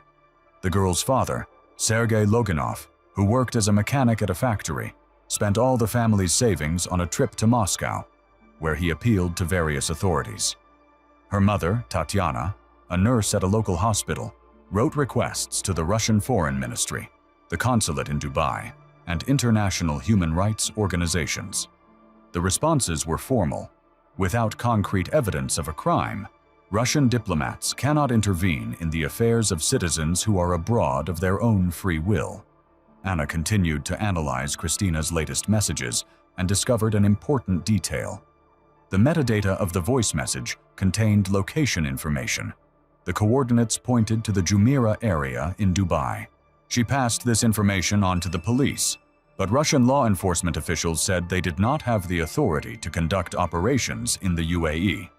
The 8th day was decisive. In the morning, a man arrived at the villa in an expensive car, whom the coordinator greeted with special respect. It was Sheikh Khaled al-Rashid, an influential businessman from Saudi Arabia with ties to the oil industry and elite real estate.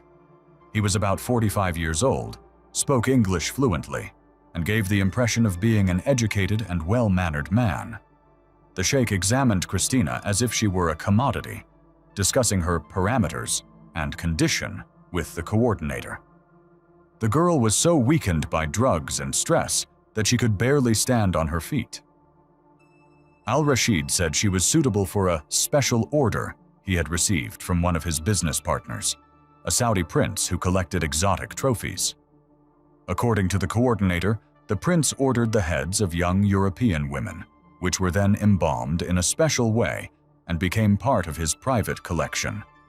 He paid between $500,000 and $1 million for such goods, depending on the age and appearance of the victim.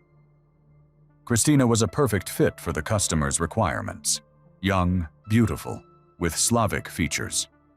The procedure was to take place in a specially equipped basement of the villa, where the master worked, a man who specialized in preserving biological materials for collectors. Sheikh al-Rashid personally supervised the process, as his reputation with the customer depended on the quality of the work.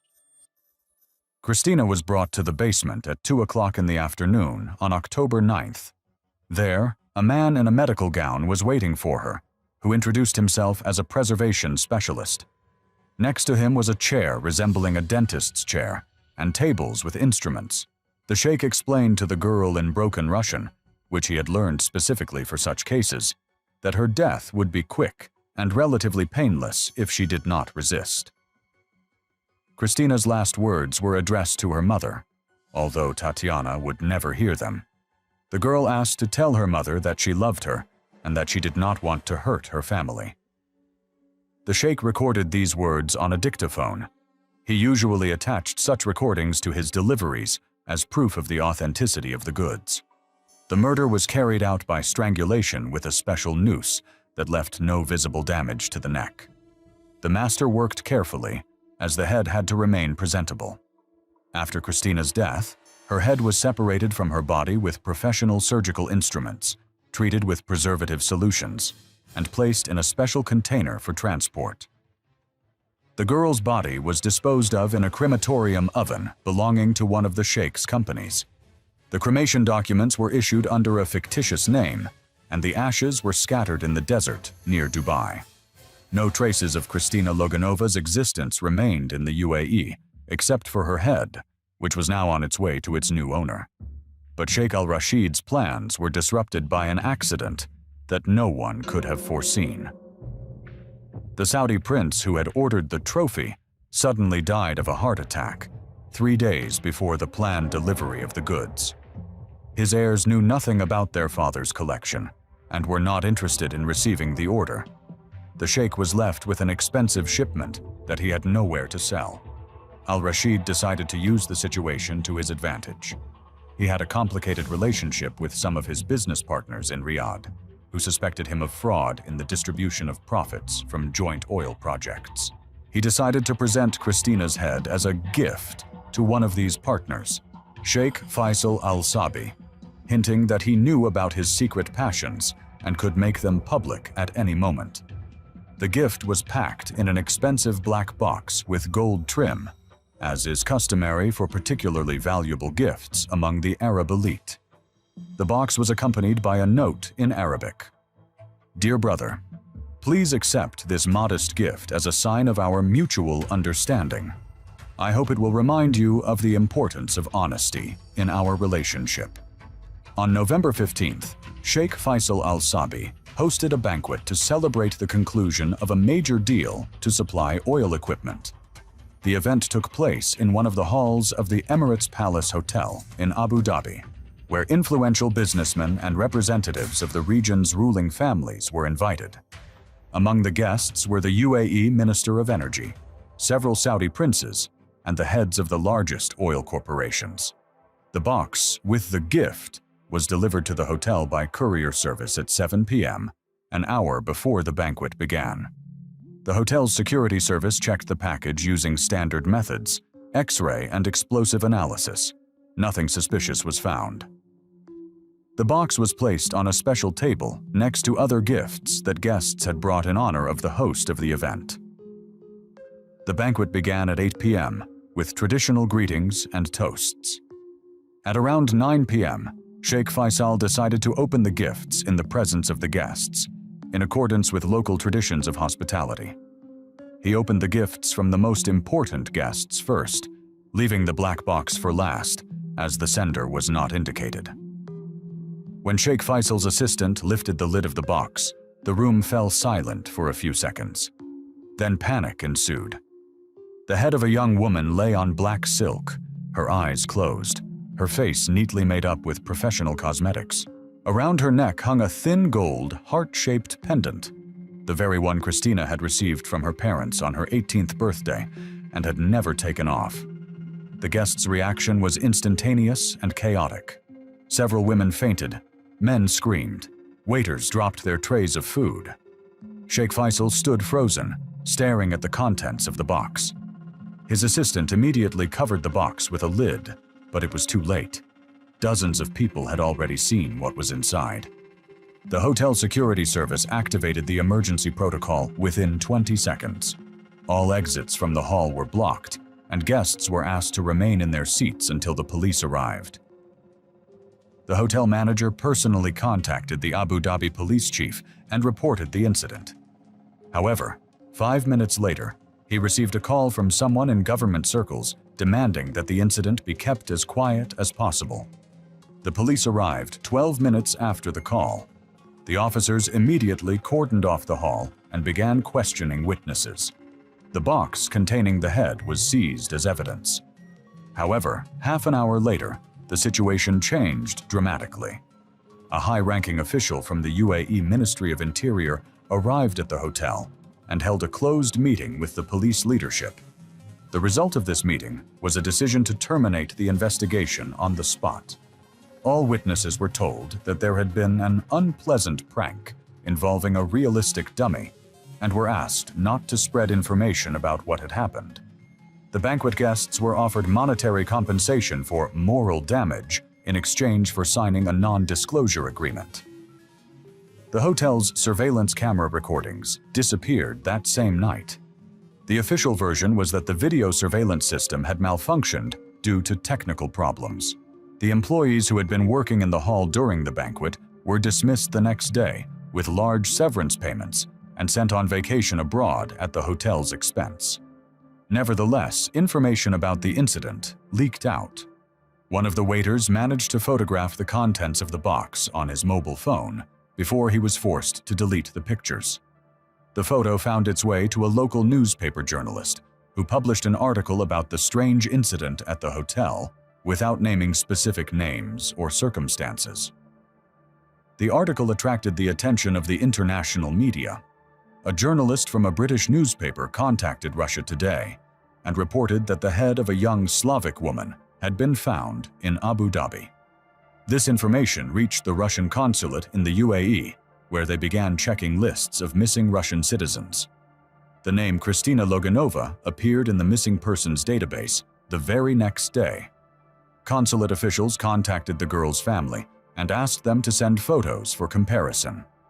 Tatiana Loganova sent recent photos of her daughter, including a close-up of her face, which clearly showed a distinctive scar above her left eyebrow from a childhood injury. The examination showed a complete match. The head from the box belonged to Kristina Loganova. However, it was impossible to obtain official confirmation of this fact from the UAE authorities. The Emirati side stated that no human remains had been found at the Emirates Palace Hotel, and that media reports were based on unverified rumors. The Russian consulate sent an official request about the fate of Kristina Loganova, but received a reply that this Russian citizen had not registered with the consulate upon arrival in the country, as required by law, and her whereabouts were unknown. At the same time, the reply did not mention any remains or material evidence found. The Loganov family tried to get to the truth through the Russian authorities. Sergei Loganov wrote a letter to the Russian president asking for help in investigating his daughter's murder. The response came from the president's administration. The case had been transferred to the foreign ministry to work with the Emirati side through diplomatic channels. The Russian foreign ministry sent a note of protest to the UAE authorities demanding an investigation into the disappearance of the Russian citizen. In response, they received assurances that the Emirati side was ready to cooperate in the search for the missing woman, but that specific evidence that she had indeed been in the UAE was required. Meanwhile, the fate of the other girls from Kristina's group gradually became clear. Alina from Kiev and Katya from Minsk were found alive 2 weeks after the banquet at the Emirates Palace. They were discovered in a private clinic in Dubai, where they were under medical supervision after suffering nervous exhaustion. Both women refused to give detailed testimony about what had happened to them. They told representatives of their country's consulates that they had come to Dubai of their own free will to work in the entertainment industry, and that no one had forced them. All they said about Kristina was that they had last seen her at a villa in the Al-Barsha area, from where she had been taken away by unknown individuals. Alina and Katya received new documents to replace their allegedly lost ones and flew home accompanied by consular officials. However, upon arrival in Kiev and Minsk, they disappeared from the sight of the authorities and journalists. Attempts to contact them were unsuccessful. Their phones were turned off, and they did not show up at their home addresses. Svetlana from Kazan was found dead in the morgue of a Dubai city hospital. The official cause of death was a drug overdose. Her body was cremated before her relatives learned of her fate. The ashes were handed over to the Russian consulate without the possibility of an independent examination. Lena from Yekaterinburg and Inna from Moldova have not been found. Their names are on the lists of missing persons, but no traces of their stay in the UAE have been officially found. The girls' families continue to search, but to no avail. An investigation by international journalists revealed links between the girls' disappearance and a human trafficking network operating in the Persian Gulf countries. The Pearl Elite Events Agency turned out to be just one of many front companies used to recruit victims from the former Soviet Union. Journalists have established that the agency was run by a group of people associated with Sheikh Khaled al-Rashid. This group included citizens of various countries: Igor Kovalenko from Russia, Oksana Petrenko from Ukraine, and Amin Haddad from Lebanon. All of them had experience in the modeling business and the tourism industry, which allowed them to easily gain the trust of potential victims. Kovalenko worked in Moscow under the guise of a modeling agency manager and was responsible for finding girls who met the requirements of clients from Arab countries. Petrenko acted as a coordinator and psychologist. She knew how to break down the victims' resistance and force them to obey the kidnappers' demands. Haddad provided logistics and liaised with clients in the region. Sheikh al-Rashid was a key figure in this scheme. His business empire included oil companies, construction firms, and a chain of hotels throughout the Middle East. He used his connections in government circles in various countries in the region to ensure the security of his criminal activities.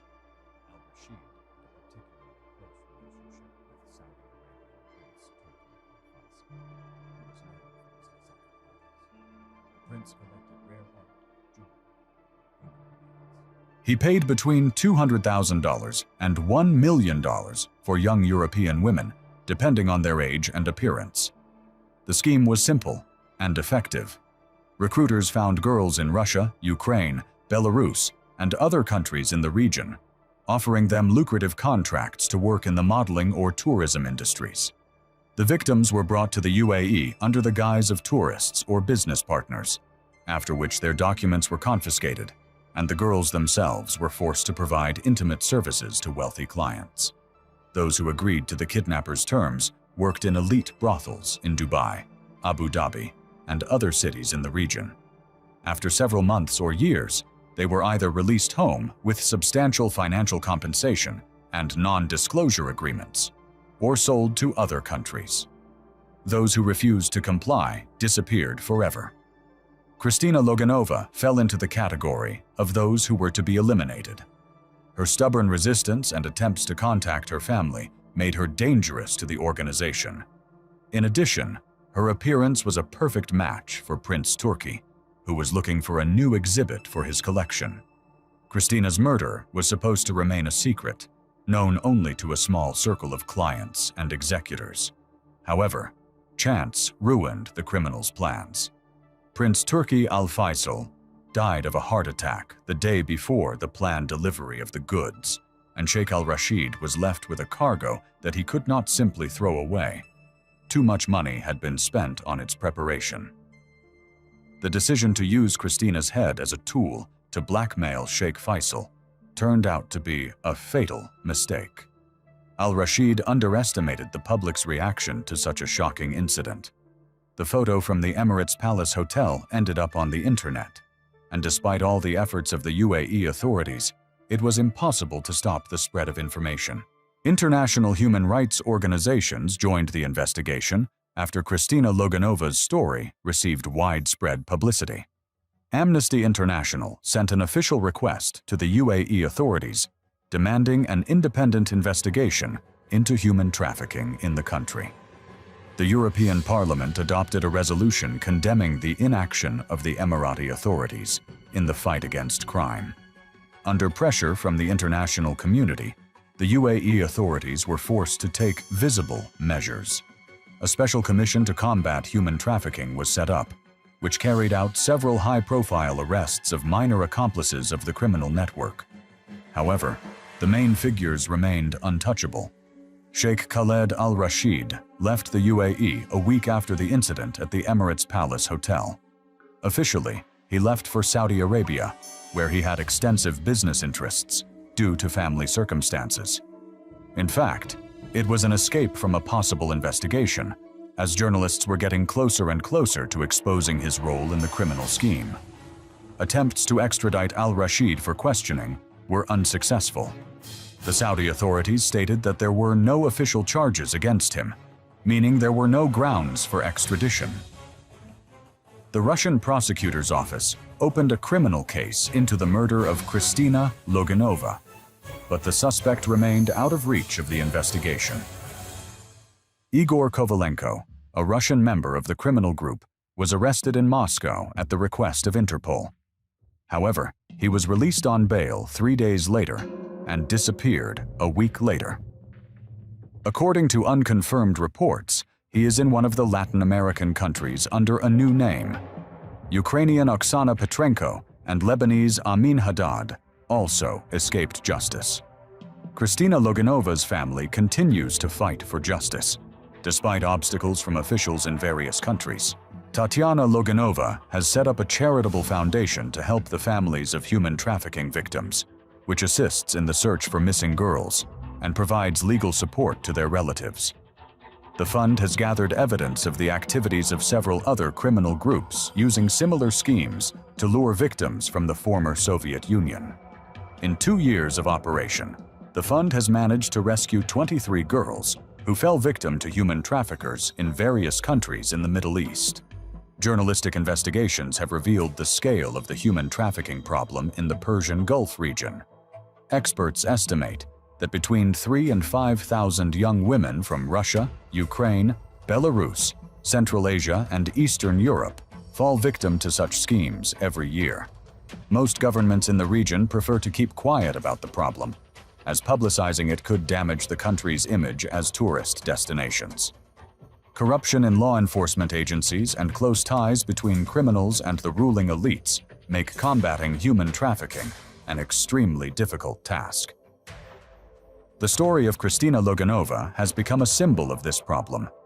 Her photo is posted on the websites of dozens of human rights organizations as a reminder that behind the beautiful facades of Dubai's luxury hotels and shopping malls lies the cruel reality of modern slavery. The Emirates Palace Hotel, where the incident with Kristina's head took place, continues to operate as usual. Official representatives of the hotel claim that no incident took place within its walls and that all media reports are based on unreliable information. The hall where Sheikh Faisal's banquet was held has been completely renovated and refurbished. Sheikh Faisal Al Sabi, who received the gruesome gift, left the business and moved to London, where he leads a reclusive lifestyle. According to acquaintances, the incident seriously undermined his mental health. He refuses to discuss what happened and threatens legal action against any journalist who tries to contact him. The Pearl Elite Events Agency was officially liquidated, but dozens of new front companies with similar operating schemes have appeared in its place. The criminals simply changed their name and continued their activities, using new channels to recruit victims through social networks and messengers. The Russian authorities have tightened controls on young women traveling to the Persian Gulf countries, but these measures are only formal. Girls still easily obtain tourist visas and fly to the UAE, Qatar, Kuwait, and other countries in the region, unaware of the dangers that await them. Interpol has included Sheikh Khaled Al Rashid on its list of most wanted criminals, but his whereabouts remain unknown. According to unconfirmed reports, he lives in Yemen under the protection of a local tribal leader with whom he has long-standing business ties. Prince Turki Al Faisal, for whom Kristina's head was intended, was buried with honors befitting a member of the royal family. The Saudi authorities prefer not to discuss his perverted hobbies, but journalists have managed to find out that a room with human remains of various origins was discovered in his palace. The prince's collection was secretly destroyed by order of the King of Saudi Arabia, who did not want an international scandal. Palace servants who knew about the existence of the collection received large monetary compensation in exchange for their silence and were transferred to work in other residences of the royal family. Kristina Loganova's body was never found. According to the testimony of the surviving victims of the criminal group, the remains of the girls were usually cremated in special ovens and the ashes scattered in the desert. Kristina's family erected a monument in a Novosibirsk cemetery, although the grave remains symbolic. The case of Kristina Loganova formally remains open in Russia, but there are no real prospects for its resolution. The main suspects are hiding in countries that do not extradite their citizens or persons under their protection. Witnesses are either dead or intimidated and refuse to testify. The story took a new turn in 2024 when a woman identifying herself as Oksana Petrenko was arrested in Istanbul. However, forensic examination showed that the detainee had different fingerprints and was not the wanted criminal. The real Petrenko remains at large. Kristina's mother, Tatiana Loganova, continues to receive anonymous threats demanding that she stop the foundation's activities and the search for her daughter's killers. Several times, unknown individuals tried to break into her apartment, but thanks to the security system installed, the attempts were thwarted. The police are investigating these incidents, but the perpetrators have not been found. Kristina's father, Sergei Loganov, could not withstand the psychological pressure and began to abuse alcohol. A year after his daughter's death, he was fired from the factory for violating labor discipline. He is currently undergoing treatment for alcohol addiction at a specialized clinic. Kristina's friend Anna, who was the first to raise the alarm about her disappearance, emigrated to Canada and works there as a legal advisor for an organization that helps victims of human trafficking. She regularly speaks at international conferences, telling Kristina's story as an example of what carelessness can lead to for young girls. The social networks where Kristina ran her beauty blog deleted her accounts at the request of the UAE authorities. The official reason was a violation of community rules. In fact, it was an attempt to erase all traces of the girl from the internet, so that her story would not draw attention to the problem of human trafficking in the region. Nevertheless, Kristina Loganova's name became known far beyond Russia. Her story formed the basis of a documentary film that was shown at European film festivals and won several awards. The film is banned from screening in the Persian Gulf countries, but is widely distributed via the internet. International organizations are using Kristina's case as a precedent to pressure governments in the region to step up the fight against human trafficking. However, real change is slow because too many influential people have a stake in maintaining the status quo. Kristina Loganova's story remains unfinished. Her killers are still at large, the criminal network continues to operate under different names, and new victims fall into the same traps. The black gift box with the head of a 22-year-old girl has become a symbol of impunity and the authorities' indifference to the fate of ordinary people. In the Persian Gulf countries, where oil dollars buy silence and create the illusion of prosperity, such parcels do not really become a reason for serious investigation. Behind the glittering facades of skyscrapers and luxury hotels lies a world where human life has a price, and justice is sold to the highest bidder. No one will know I'm here. This caption under a photo of a crying woman, sent from an encrypted account, became a digital ghost, the last known message from Helga Peterson. A message that never reached its recipient, remaining in the deleted files of a phone belonging to one of the most influential people in Qatar. The story of the disappearance of 30-year-old Helga Peterson, a designer from Hamburg, did not receive wide coverage in the world press. Incidents affecting the interests of the Middle Eastern elite rarely leak beyond closed diplomatic channels and the quiet offices of private detective agencies. The first few months of 2019 were eventful for Helga, which, according to her close friend Clara Meyer, seemed to her like the script of a Hollywood movie. Helga was a talented yet relatively unknown fashion designer who owned a small studio in the Altona district of Hamburg. Her work was characterized by minimalist cuts and attention to complex fabric textures, but she was unable to break into the highly competitive European market. Financial difficulties and creative stagnation created fertile ground for offers that promised a quick solution to all her problems. Such an offer was made in February 2019 by the elite Swiss agency Global Elite Solutions, which positioned itself as a concierge service for ultra-wealthy clients. In reality, as a private investigator hired by the Peterson family would later discover, the agency specialized in finding companions for influential individuals, guaranteeing complete confidentiality and legal support for contracts. The client who showed interest in Helga turned out to be 47-year-old Sheikh Yusuf Al-Tamimi, a member of one of the side branches of the ruling dynasty of Qatar and a major player in the liquefied natural gas market. His fortune, by the most conservative estimates, was estimated at billions of dollars. An agency representative contacted Helga with a unique opportunity to become a personal style consultant and wardrobe designer for a Middle Eastern tycoon with a virtually unlimited budget. She was promised her own studio in Doha, access to the rarest materials, and full funding for her own clothing collection. After several video calls, during which Yusuf Al-Tamimi appeared to her as a charming, educated, and art-loving man, Helga agreed to a personal meeting in Paris. The Sheikh's courtship was methodical and overwhelming. He rented a penthouse for her at the Georges Feyre Hotel, gave her jewelry from Cartier, and antique books on the history of costume. He talked about her talent, about a future in which she would become the queen of fashion, free from financial worries. He made no indecent proposals, cultivating the image of a patron of the arts, enchanted by her genius. Helga's family, particularly her older brother Thomas Peterson, reacted to what was happening with undisguised skepticism.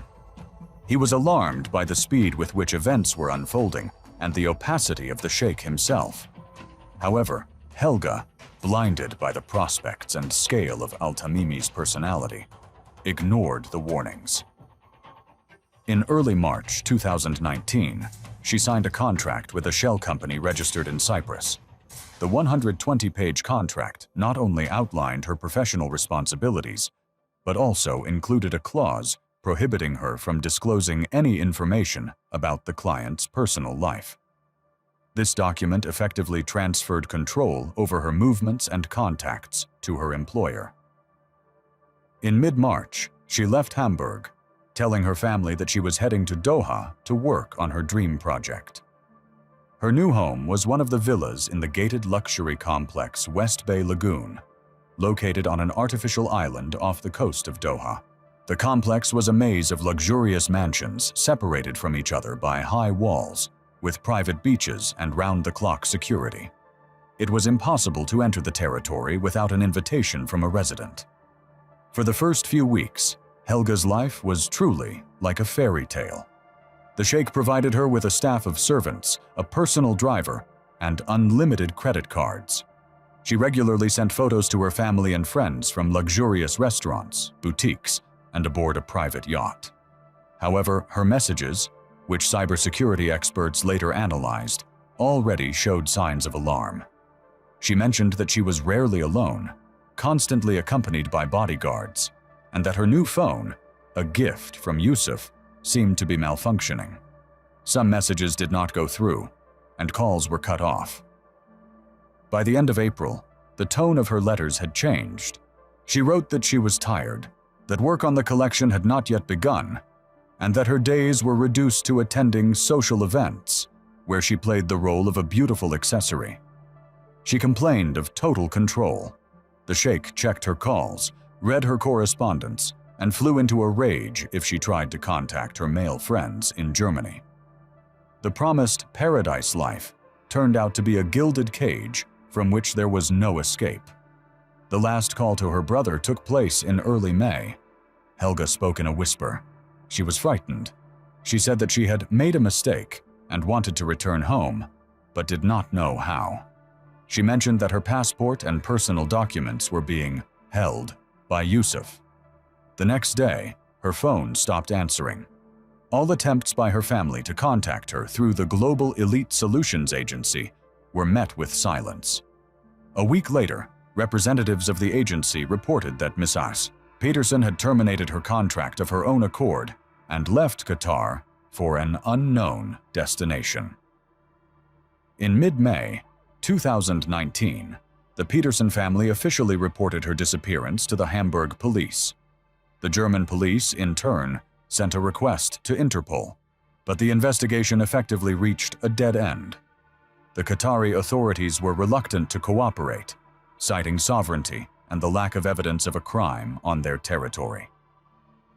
Sheikh Yusuf al-Tamimi's status and influence made him virtually immune to his country's law enforcement system. To the outside world, Helga Peterson had disappeared. Powerlessness is the word that best describes the state of the Peterson family in the months that followed. Official channels of communication turned into a bureaucratic desert. The German Foreign Ministry expressed deep concern, but emphasized the need to observe diplomatic protocol. The Qatari side, through its embassy in Berlin, provided a laconic response. German citizen Helga Peterson entered the country on a private invitation and then left its territory, as confirmed by border service records. However, they refused to provide a copy of these records, citing personal data protection laws. Every request from the German police sent through Interpol channels remained unanswered. The family found themselves trapped in a jurisdictional vacuum. For Germany, the crime was not committed on their territory, and for Qatar, there was no crime at all. Yusuf al-Tamimi remained an untouchable figure, protected by his status and a wall of silence erected by his legal team. Thomas Peterson, Helga's brother, refused to accept this situation. He took indefinite leave from work and devoted himself entirely to the search for his sister. He created a website dedicated to her disappearance. He tried to attract the attention of the press, but the major publications were reluctant to publish material containing accusations against a member of Qatar's ruling family without solid evidence. By August 2019, having exhausted all official avenues, Thomas decided to seek the services of a private specialist. He chose the Berlin-based consulting agency Fortitudo Security, headed by Daniel Fischer, a former operative of the German Federal Intelligence Service. Fischer specialized in cases that government agencies refused to take on: kidnappings in high-risk areas, corporate espionage, and searching for people missing abroad. After studying the materials provided by the Peterson family, Fischer immediately identified the scale of the problem. A direct investigation in Qatar was out of the question. Any suspicious activity by a foreign agent would lead to his immediate arrest and an international scandal. The only option was to work remotely, gathering information bit by bit from open and closed sources. Fischer spent his first weeks compiling a detailed psychological and biographical profile of Sheikh Yusuf al-Tamimi. He was not just a businessman, but a key figure in the complex intra-clan intrigues of the Qatari elite. His public image, that of an enlightened patron of the arts, an Oxford graduate, and a connoisseur of European culture, was strikingly different from the information Fischer was receiving through his unofficial channels. Fischer discovered a pattern. Over the past 10 years, at least 4 young women from Europe and North America associated with al-Tamimi had disappeared under similar circumstances. Among them were a French model, a Canadian student, and a British gallery owner. In all cases, the story unfolded according to the same scenario. The sheikh charmed them, promising to support their careers, took them to Doha, and then, after a few months, the women disappeared without a trace. Their families received generous financial compensation through offshore accounts in exchange for signing a non-disclosure agreement. None of these cases ever came to the attention of the police. It was a well-oiled machine, where human life was just another item on the expense side of the budget. The breakthrough in the case came unexpectedly. While analyzing social media and forums for expatriates working in Qatar, Fischer's team stumbled upon a post left by a woman under a pseudonym. She wrote about the unbearable working conditions at a villa in West Bay Lagoon and mentioned a terrible story with a German designer. It took several weeks of painstaking work to identify the author of the post.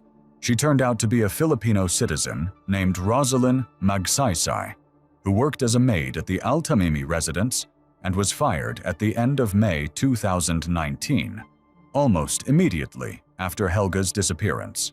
Fisher found Rosalyn in the suburbs of Manila. The woman lived in constant fear. When she was fired, the Sheikhs security service forced her to sign non-disclosure documents, threatening to take revenge on her family in her homeland. It was tough to convince her to testify. Fisher guaranteed her and her family's relocation to Europe and a witness protection program, using his old connections in government circles. Rosalyn's story was the missing link in the chain of events. She confirmed that in the last weeks of her life at the villa, Helga was profoundly depressed and constantly in conflict with the Sheikh. He forbade her from using the internet and took away her personal German phone. According to Rosalyn, the last argument took place on the night of May 3rd. Helga accused Yusuf of being a liar and a jailer and said she would find a way to report everything to the embassy. The Sheikh, who was drunk that evening, flew into a rage. Rosalyn heard screams, the sound of blows, and a dull thud, as if something heavy had fallen on the floor. After that, a dead silence fell over the villa. The next morning, the Sheikh announced to the staff that Mrs. Peterson had left in urgent circumstances due to family matters. However, none of the servants saw her leave the house or a car come to take her to the airport. Moreover, Rosalyn noticed that Helga's 2 large travel bags were still in the dressing room. The most ominous detail of her story was that the day after Helga's supposed departure, a team of gardeners who did not belong to the regular service company arrived at the villa. These workers labored in the farthest part of the garden, near the wall, where a large stone statue of a lion, brought from Italy, stood. They worked all night using a small excavator and left in the morning. After their visit, the ground around the statue was freshly dug up and covered with new rolled turf. Rosalyn was sure that something had been buried in the garden that night. Rosalyn Magsaysay's testimony significantly altered the case's status, but it also created a challenging tactical dilemma for Daniel Fisher and the Peterson family. They had information about the probable burial site, but there was no legal way to use it. Any attempt to initiate a search of Sheikh al-Tamimi's villa, based on the testimony of a single witness, who was also thousands of kilometers away, was doomed to failure. Moreover, premature disclosure of the source of the information would put Rosalyn in mortal danger. The Qatari security service, known for its efficiency, would have easily found her and silenced her forever. Fisher understood that acting head-on was tantamount to destroying the only chance for justice. It was necessary to create a situation in which the discovery of the remains would appear to be accidental, rather than the result of a targeted search. The strategy shifted from a direct investigation to a multi-step combination aimed at making the system work against itself. The first step was to create a comprehensive confidential dossier. It was not just a report, but a meticulously compiled document designed to influence the highest echelons of German diplomacy. It included a complete biography of the Sheikh with an emphasis on his shady side, a detailed analysis of previous cases of women's disappearances, the financial schemes used to buy their silence, and a complete, notarized transcript of Rosalyn Magsaysay's testimony. A key element of the dossier was a technical report, prepared by a satellite image analysis expert hired by Fisher. Comparing archival images of the West Bay Lagoon Villa from April and late May 2019, the expert found clear signs of soil disturbance in the very part of the garden described by Rosalyn. The May images clearly showed a rectangular area that differed in color and density from the surrounding area, irrefutable evidence of recent earthworks. With this document in hand, Fisher used his old connections to arrange an informal meeting with a high-ranking official from the Middle East Department of the German Foreign Ministry. The reaction was predictable, caution bordering on fear. A confrontation with Qatar, one of Europe's key suppliers of liquefied natural gas, could lead to a serious energy and diplomatic crisis. However, the evidence presented by Fisher, especially the witness testimony backed up by satellite data, was too compelling to ignore. The German government could not launch an official investigation, but it could take action through unofficial channels. The German ambassador in Doha received an encrypted dispatch with instructions to apply soft pressure. At one of the protocol meetings with a representative of the Qatari Foreign Ministry, the ambassador casually mentioned the case of the missing German citizen, Helga Petersen, noting that more and more questions are being asked in Berlin, and that this story could negatively affect the investment climate if a satisfactory solution is not found. Sheikh al-Tamimi's name was not mentioned, but the hint was crystal clear. At the same time, Fisher's team continued to monitor all activity related to the Sheikh around the clock. And here luck smiled on them, which, however, was the result of systematic work. Analyzing contracts signed by one of the construction companies owned by al-Tamimi, Fisher's analysts discovered a large order for landscaping work on the grounds of his villa in West Bay Lagoon. The project, scheduled for November 2019, included the construction of a new swimming pool and the redesign of the garden in the very area where the lion statue was located. The Sheikh's motives were simple. He was a man obsessed with status and luxury, and he was constantly remodeling his residence. He was so confident of his impunity that he had probably already forgotten about the terrible secret that the earth in his garden held. This information proved decisive. The German ambassador received new instructions. At the next meeting, he again raised the subject of the missing Helga Petersen and, referring to unverified intelligence, mentioned that her disappearance could have been violent and that her body might still be in Qatar. It was a calculated move. Germany did not make a direct accusation, but made it clear that it had information and warned that any accidental discovery of remains would be closely scrutinized. The calculation was that the Qatari authorities, not wanting an international scandal, would not allow the Sheikh to hide the evidence if it was found. On November 22, 2019, a team of workers from Pakistan and Nepal began work in the villa's garden. The Sheikh was on a business trip to London at the time. At around 4 p.m., the bucket of a small excavator digging soil at the site of the future pool basin struck a hard object. The workers, thinking it was a rock, tried to remove it. When they cleared the ground, they saw a large bundle of thick black polyethylene wrapped in several layers of reinforced tape. The foreman, an elderly Pakistani man, immediately halted all work and, realizing the seriousness of the situation, called the local police directly, not the villa's security service. The patrol that arrived at the scene cordoned off the area. They did not open the package immediately. It was carefully removed and sent to the central morgue in Doha for examination. The news of the discovery of human remains at the villa of a member of the ruling family instantly reached the country's top leadership. And at that very moment, German diplomacy came into play again.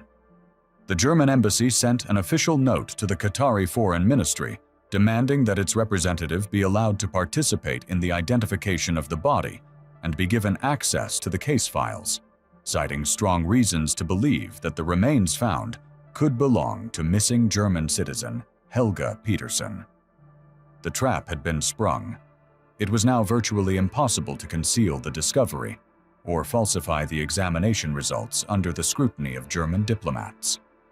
The procedure that followed the discovery of the remains became the arena of a quiet struggle between the Qatari judiciary, seeking to maintain control over the situation, and the German side, insisting on maximum transparency. Under pressure from diplomats, the Qatari authorities took an unprecedented step. Dr. Klaus Richter, a forensic anthropologist from the German Federal Criminal Police Office, was admitted to the forensic examination team as an observer. His presence ruled out the possibility of falsification or concealment of the results. The expert's conclusion was unequivocal, leaving no room for interpretation. The remains belonged to a Caucasian woman between the ages of 25 and 35 years old. The cause of death was multiple skull fractures inflicted by a heavy blunt object, as well as asphyxia caused by compression of the neck, as evidenced by a fracture of the hyoid bone. The time of death was established with an accuracy of several weeks and fully corresponded to the period of Helga Petersen's disappearance. After cleaning, the fabric fragments found with the body were identified as silk from a dress by the French fashion house Givenchy, the same dress Helga was wearing in the last photo she sent to her friend in Doha. The final and irrefutable proof came from genetic testing. DNA samples taken from the bone tissue were sent to Germany for comparison with the genetic material provided by Helga's parents. The match was 100%. On December 28, 2019, the Qatari authorities officially notified the German embassy that the body found at the villa in West Bay Lagoon had been identified as the remains of German citizen Helga Petersen. Sheikh Yusuf al-Tamimi was detained immediately upon his return from London. However, his detention had nothing to do with standard procedure. He was not placed in a detention center, but was escorted to one of his family's country palaces, effectively putting him under luxurious house arrest. He was immediately surrounded by a team of top lawyers from London and Beirut, who began to build a defense strategy. The strategy was predictable: complete denial of guilt and shifting of responsibility. During the first interrogations, the Sheikh said he was shocked and devastated. He claimed to love Helga and considered her his closest friend. According to his account, she left Qatar in early May after a minor quarrel, and he had no idea what had happened to her afterward. He called the discovery of her body on the grounds of his villa a monstrous provocation organized by his enemies in business or politics to discredit him. His lawyers developed this theory, claiming that unknown assailants killed Helga elsewhere and then broke into the villa and buried the body to frame the Sheikh. This version, however, did not stand up to scrutiny. The residence's security system, which included motion sensors, dozens of cameras, and round-the-clock security posts, made it virtually impossible to enter unnoticed for digging. While the Sheikh's lawyers tried to create a media storm, Qatari investigators, working under the tacit supervision of their German colleagues, focused on digital evidence. All electronic devices belonging to al-Tamimi were seized. And this is where the defense suffered a crushing defeat. Cybercrime specialists managed to recover data deleted from the Sheikh's main phone several months earlier. Among hundreds of gigabytes of useless information, they found the very file they were looking for. A photo taken with the front camera late in the evening on May 2nd, 2019. The picture showed Helga Petersen's tear-stained face. Analysis of the background lighting and interior elements captured in the frame clearly indicated that the photo was taken in her bedroom at the villa. But the main piece of evidence was the message she had typed in the Messenger app, but never sent. "No one will know I'm here." The file's metadata contained the exact time and geolocation, which completely coincided with the place and time of her death, as established by the investigation. This discovery rendered the entire line of defense ineffective. The photograph was irrefutable proof that Helga had no intention of leaving voluntarily. She was a captive who was aware of the mortal danger she faced. A public trial of a member of the ruling family was absolutely out of the question. Such a trial would have caused irreparable damage to Qatar's reputation and could have provoked an internal political crisis. The solution was found in the traditions of the closed political system of the Middle East. In February 2020, a closed session of the Sharia court was held. The public was only informed that the trial was taking place. Based on the evidence presented, witness testimony, forensic medical examination results, and digital evidence, Yusuf al-Tamimi was found guilty of murder. However, The sentence was as lenient as possible. Instead of the death penalty or life imprisonment in a state prison, he was sentenced to life imprisonment in one of the remote residences belonging to the state. He was stripped of all his business assets, his name was removed from all official lists, and his public existence effectively ceased. To the outside world, he ceased to exist. This was the ultimate punishment for a member of the elite. Helga Petersen's family received her remains in March 2020. They buried her in a small cemetery near Hamburg. There was no official apology or public admission of guilt from the Qatari authorities. However, a multi-million-dollar sum was transferred to the family's account through a Swiss bank as compensation. Rosalind Magsaysay and her family were successfully smuggled to Germany, where they were provided with new documents and granted asylum. The story of Helga Petersen never became public knowledge, remaining just one of many untold tragedies that occurred behind the high walls of palaces, where absolute power and impunity blurred the line between fairy tale and deadly trap. On February 21, 2021, Elena Vinogradova received a final message from her daughter on her phone. "It's strange here, Mom. I can't use my phone." 18 days later, the body of 21-year-old Maria was found in the basement of a private villa in Dubai, mutilated, with signs of prolonged violence and torture. The story began in January of that year in the industrial city of Perm, when Maria Vinogradova received a message on Instagram from a representative of the Orientix Models modeling agency. At the time, her profile had just over 3,000 followers, photos from local beauty contests, and several promotional posts for regional clothing brands. Maria worked as an administrator in a dental clinic, but dreamed of a career in the fashion and beauty industry. The message came from an account with a verification checkmark and thousands of followers. The agency representative offered her an exclusive contract for an advertising campaign for a premium cosmetics brand in the United Arab Emirates.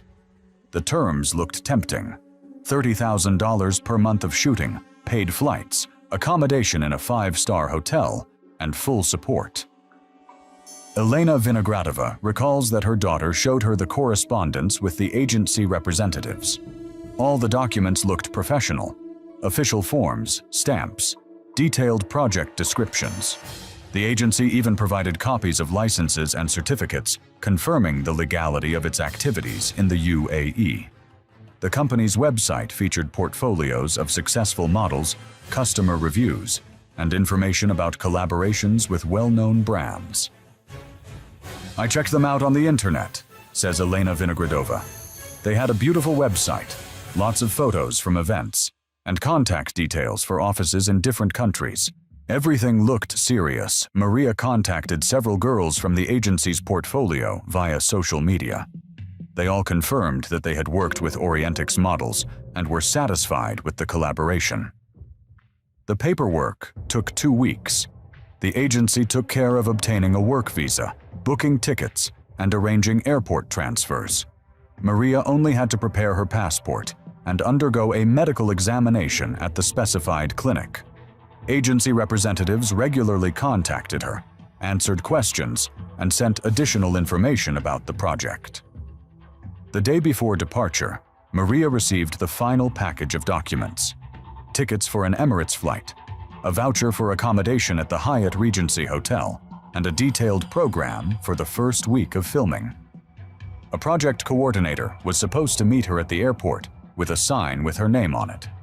All expenses in the UAE were covered by the agency using a corporate card. On February 14th, Maria flew from Perm to Moscow, and from there on a direct flight to Dubai. Her mother last saw her daughter in the morning at Bolshoi Savino Airport. Maria was excited about the upcoming trip and constantly photographed everything that was happening for her blog on social media. She planned to keep an online diary about her work as a model in the UAE and had already come up with hashtags for future posts.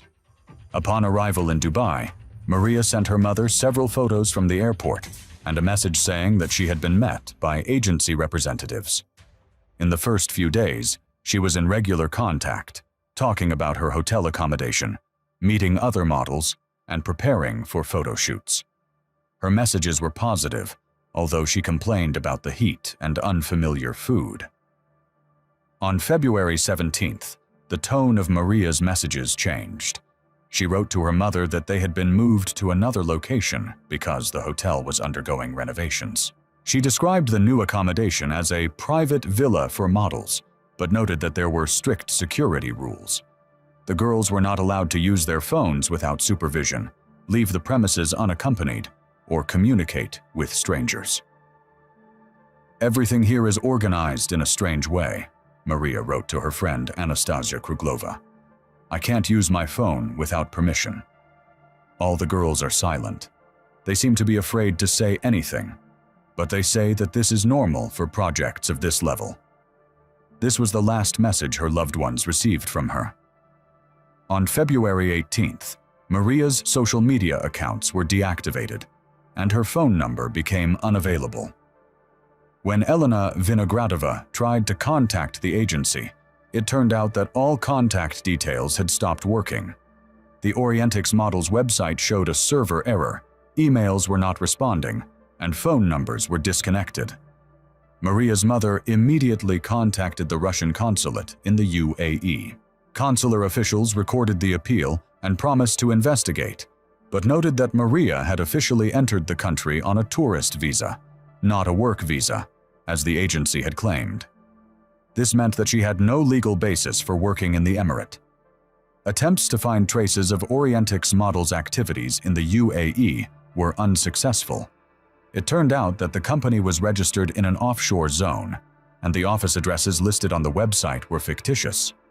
The licenses and certificates provided to Maria were high-quality forgeries, but had no legal force.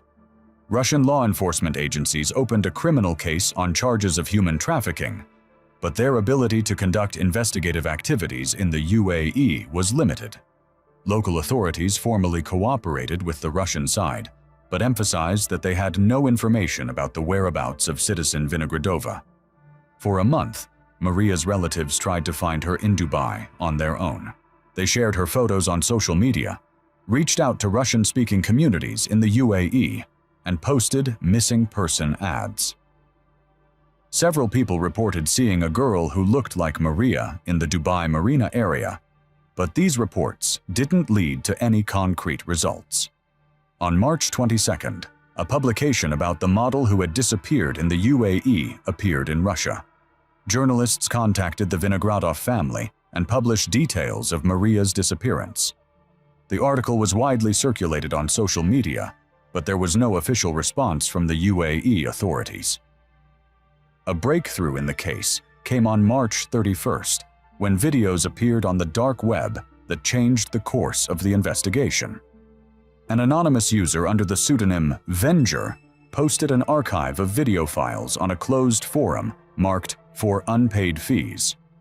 The recordings were made with hidden cameras in a private club for wealthy clients, located on the 57th floor of the Al Fatan Tower in Dubai. The video showed a room with transparent walls, resembling a display window. Inside was a completely naked woman with a shaved head, chained by the neck to the wall with a metal chain. The girl hardly moved, her body covered with bruises and marks from electric shocks. Behind the glass walls, men in expensive suits sat with glasses of champagne, watching the proceedings as if it were a theatrical performance. The recording lasted several hours and showed the systematic abuse of the captive. Masked men entered the room and subjected the woman to various forms of physical and sexual violence. The spectators behind the glass commented on what was happening, placed bets, and gave instructions to the participants. The whole process was organized as commercial entertainment for a select group of clients. The victim was identified by distinctive scars on her left shoulder from an operation Maria had undergone as a child. Elena Vinogradova immediately recognized these marks when law enforcement officers showed her screenshots from the video. In addition, in one of the recordings, the girl said a few words in a weak voice. "Masha from Perm, please help me." Analysis of the video file's metadata showed that the footage was shot between February 18th and March 6th. The recordings were made from several angles with professional cameras, indicating a pre-planned video surveillance system. The image and sound quality was so high that it was possible to distinguish the faces of some of the participants and spectators. The UAE authorities immediately launched an operation to close the establishment.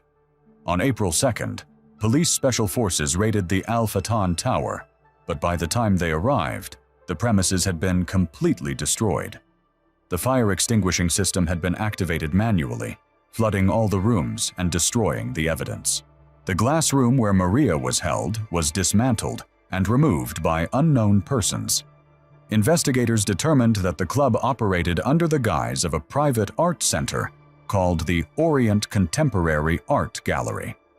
Officially, the establishment positioned itself as a venue for exclusive exhibitions and cultural events. Membership in the club cost $500,000 per year, and a single visit to a special show cost $50,000 per person. The investigation revealed that the club was backed by a network of influential businessmen and officials from various Middle Eastern countries. The main organizer was Saudi Arabian citizen Faisal al-Hazrani, owner of the Support Young Artists Charitable Foundation. The foundation was officially involved in financing talented young people from developing countries, but in fact, served as a cover for human trafficking. Al-Hazrani had extensive connections in diplomatic circles and was considered a respectable philanthropist. His foundation financed several prestigious cultural projects in Europe and America, which gave him a positive reputation in international circles. At the same time, he oversaw a network of front modeling agencies in Eastern European countries. An analysis of the financial flows of Al-Hazrani's foundation revealed suspicious transfers to accounts in various jurisdictions. Over the past 3 years, more than $20 million has passed through companies under his control, the sources of which could not be established. A significant portion of the funds was transferred through cryptocurrency exchanges and offshore banks. The investigation established that the Orientix Models Modeling Agency was one of many projects run by the criminal network. Over the past 2 years, similar agencies have operated under the names Vostok Talents, Premium Models Dubai, and Arab Dreamcasting. All of them used the same schemes to attract girls and disappeared after recruiting another group of victims. Russian law enforcement agencies found that at least 12 girls from Russia, Ukraine, Belarus, and Moldova disappeared after signing contracts with these agencies. All of the victims were between the ages of 18 and 25, were attractive, and were active on social media. Their last messages to their relatives were very similar to what Maria wrote. An examination of social media correspondence revealed that the criminals had carefully studied the profiles of potential victims. They selected girls from small towns who had no serious experience in the modeling business, but dreamed of a career. Particular attention was paid to those who posted photos in swimsuits or revealing clothing. Recruiters created fake accounts of successful models who supposedly worked with the agency and recommended its services. These profiles contained professional photos, reviews of their work, and demonstrations of a luxurious lifestyle. Girls who received offers from the agency saw these accounts as confirmation of the company's reliability.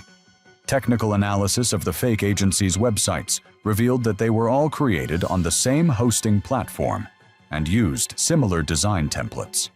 The domains were registered to front men through anonymous registrars, making it difficult to identify the real owners.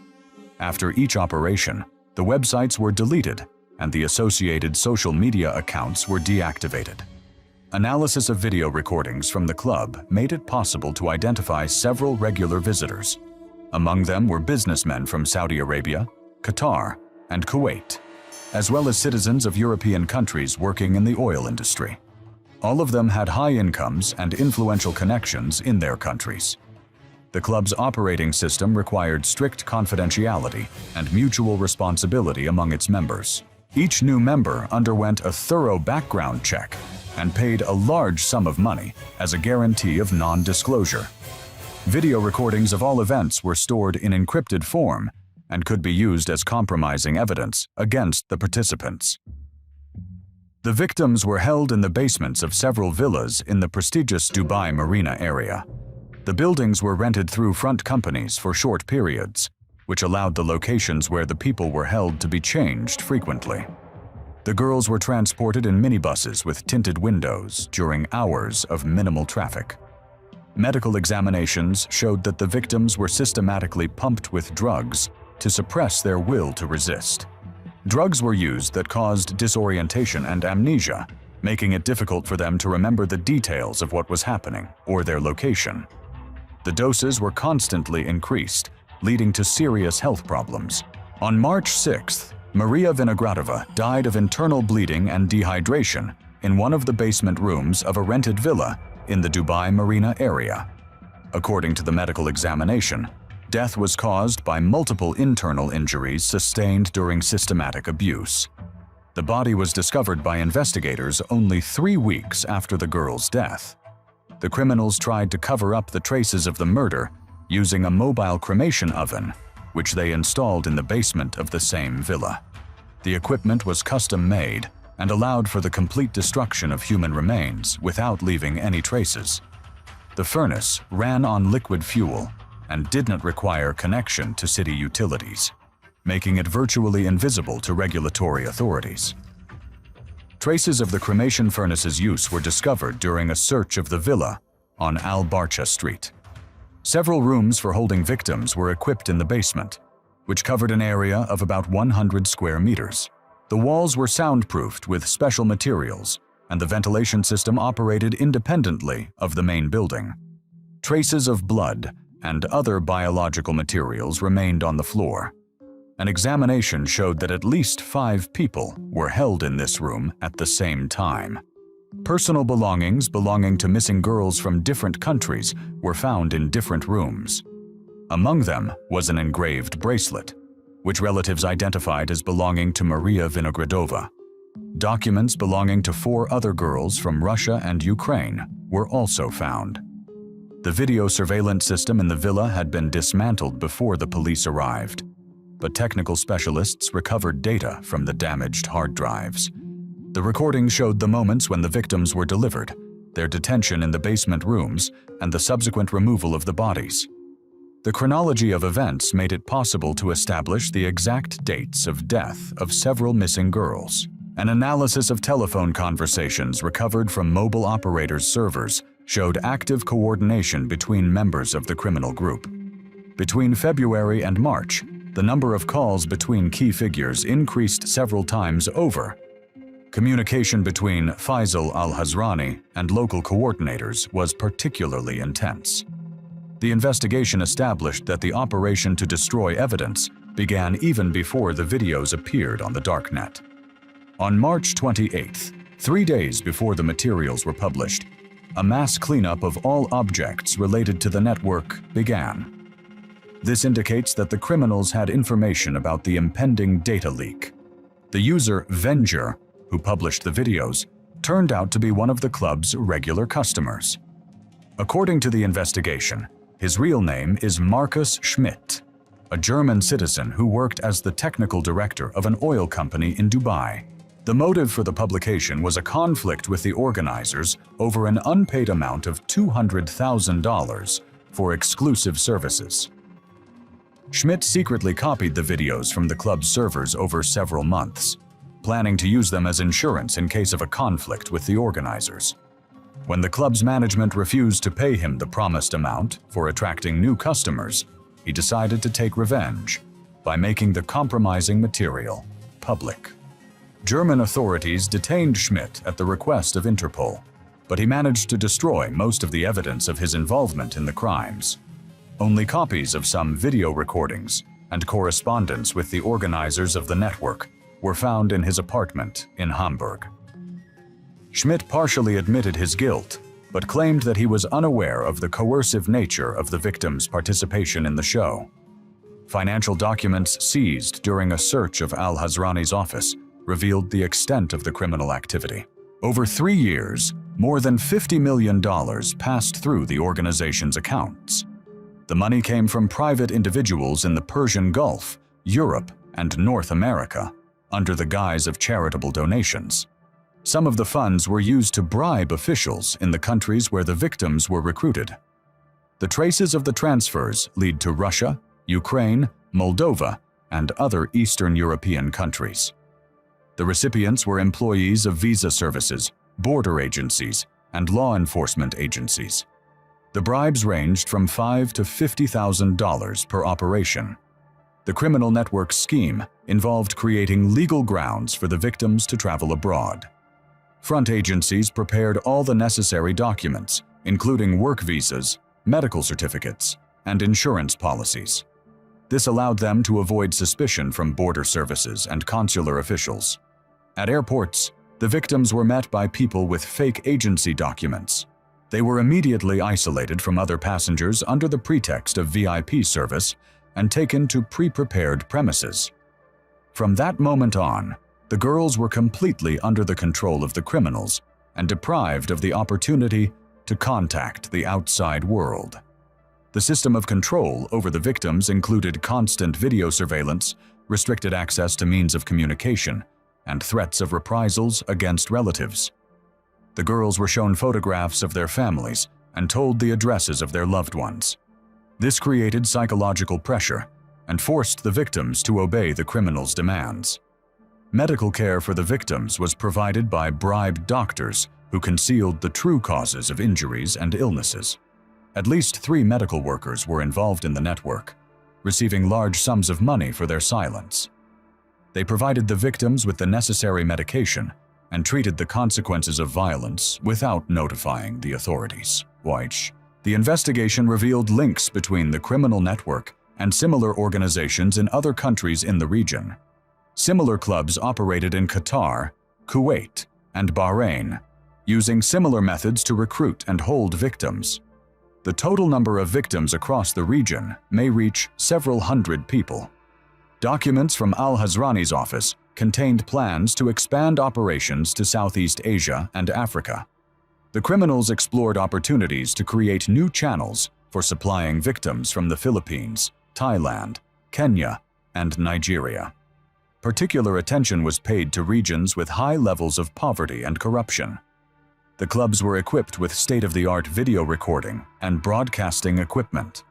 Part of the show was broadcast in real time for customers who could not attend in person. The cost of viewing online was $10,000 per session, which brought the organizers additional income. Club customers received special catalogs with photos and descriptions of available victims. Each girl had a code name and a detailed file indicating her physical characteristics, nationality, and special skills.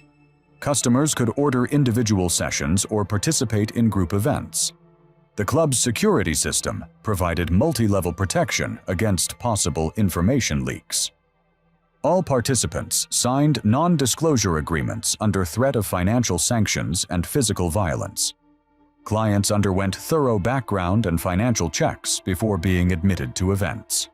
Communication between network participants was carried out via encrypted messengers and closed forums on the darknet. Multi-level encryption and traffic anonymization systems were used, making it difficult for law enforcement agencies to track correspondence. Servers were located in jurisdictions with favorable legislation. Faisal al-Hazrani left the United Arab Emirates on a private jet 9 hours after the police raid on the Al Fatan Tower began. The plane took off from a private terminal at Dubai International Airport, bound for Riyadh, without filing an official flight plan. Air traffic control recorded the takeoff at 3:20 a.m. on April 4th, when investigators were just beginning to examine the burned-out premises of the club. Attempts to arrest the main organizer of the criminal network were unsuccessful due to his diplomatic status and influential connections in Saudi Arabia's ruling circles. Al-Hazrani held the position of advisor to the kingdom's Ministry of Culture and Sports, which gave him certain privileges when crossing borders. His passport contained special marks exempting him from standard inspection procedures. The Saudi authorities officially denied al-Hazrani's involvement in criminal activity, citing a lack of sufficient evidence. According to them, the charges against him are based on the testimony of unscrupulous witnesses and may be motivated by a desire to obtain compensation from the wealthy businessman. Requests for the suspect's extradition were rejected on the grounds of protecting the sovereignty of the state. Interpol has added Faisal al-Hazrani to its wanted persons database, but the search for him is complicated by the fact that he has several passports from different countries. In addition to Saudi citizenship, he has residency in Switzerland, an investment visa for Cyprus, and a diplomatic passport from one of the African countries. This allows him to move freely around the world, avoiding arrest. The assets of the Young Artists Support Fund were frozen in several jurisdictions, but most of the funds were transferred to offshore bank accounts before the investigation began. Investigators have established that al-Hazrani controlled accounts with a total balance of more than $80 million in Swiss banks alone. This money was placed in the names of front men and trust funds. The United Arab Emirates authorities officially stated that they did not have sufficient evidence to bring charges against the members of the criminal network. According to their version, the video recordings from the club could have been edited using deepfake technology, and the witness statements are not corroborated by objective data. They emphasized that Maria Vinogradova entered the country voluntarily on a tourist visa. The official position of the Emirati authorities has drawn sharp criticism from international human rights organizations. UN human rights representatives have demanded an independent investigation, and that all those involved be held accountable. The European Parliament has passed a resolution condemning human trafficking in the region and calling for economic sanctions against the UAE. Russian diplomats repeatedly appealed to the UAE authorities to provide full information about the circumstances of Maria Vinogradova's death. Consular officials were granted permission to meet with local investigators, but were denied access to the case files. The Emirati side cited the need to maintain the confidentiality of the investigation. The Vinogradov family appealed to the European Court of Human Rights, complaining about the inaction of the UAE authorities in investigating their daughter's murder. The applicants are demanding recognition of the violation of the right to life, the prohibition of torture, and the right to an effective investigation. The case may take several years to consider due to the complexity of international jurisdiction. German authorities sentenced Markus Schmidt to 8 years in prison for complicity in human trafficking and sexual coercion. The court found him guilty of financing criminal activities and receiving sexual services from victims of human trafficking. The sentence was the first real punishment for a member of an international network. Other clients of the club avoided criminal prosecution thanks to their influential connections and the lack of cooperation between law enforcement agencies in different countries. Several businessmen from the Persian Gulf countries voluntarily paid large sums to the victims' families in exchange for waiving their claims. Officially, these payments were recorded as charitable donations. Russian investigators are continuing their work on the human trafficking criminal case, but their options are limited by the UAE's refusal to provide the necessary materials. Over the 4 years of the investigation, the identities of several organizers and intermediaries have been established, but none of them have been brought to justice. The case is currently at the stage of an international search for suspects. Elena Vinogradova established a charitable foundation named after her daughter to help the families of human trafficking victims. The organization searches for missing girls, provides legal support to their relatives, and conducts information campaigns on the methods used by criminals to recruit victims. During its work, the foundation has helped locate 23 missing girls. Maria's mother regularly appears in the media, talking about her daughter's fate and demanding a fair investigation. Her posts on social media have received thousands of reposts and comments of support. Several journalistic investigations based on her materials have received international awards for highlighting the problem of human trafficking. Law enforcement agencies from several countries have set up a joint working group to combat international human trafficking in the Middle East. It includes representatives from Russia, Ukraine, Germany, and France. The group exchanges information about suspicious activities of modeling agencies and coordinates operations to crack down on crimes. An analysis of modern recruitment methods shows that criminal schemes are becoming more technologically advanced. Organizers are increasingly using artificial intelligence to create fake profiles on social networks and automate the process of searching for potential victims. This makes it difficult to detect criminal activity using traditional methods. Social networks have begun to implement special algorithms to detect suspicious activity related to human trafficking. The systems analyze user behavior patterns, message content, and financial flows to identify potential criminals. However, the effectiveness of these measures remains limited due to the constant improvement of camouflage methods. International organizations are calling for tighter control over the activities of modeling agencies and talent agencies, especially those offering work abroad. It is proposed to create a single register of licensed agencies and mandatory verification of their activities by regulatory authorities. However, the implementation of these measures is facing resistance from the industry. The case of Maria Vinogradova has become a symbol of the impunity of human traffickers and the ineffectiveness of international justice. Her story is used in educational programs for young people as a warning about the risks associated with tempting offers of work abroad. Law enforcement agencies urge caution when dealing with unknown agencies. 4 years later, justice for Maria Vinogradova and other victims of the criminal network has still not been served. Faisal al-Hazrani continues to live a life of luxury under the protection of influential patrons, and most of his accomplices remain at large. The case has become a striking example of how money and connections can allow people to avoid responsibility for the most serious crimes against humanity.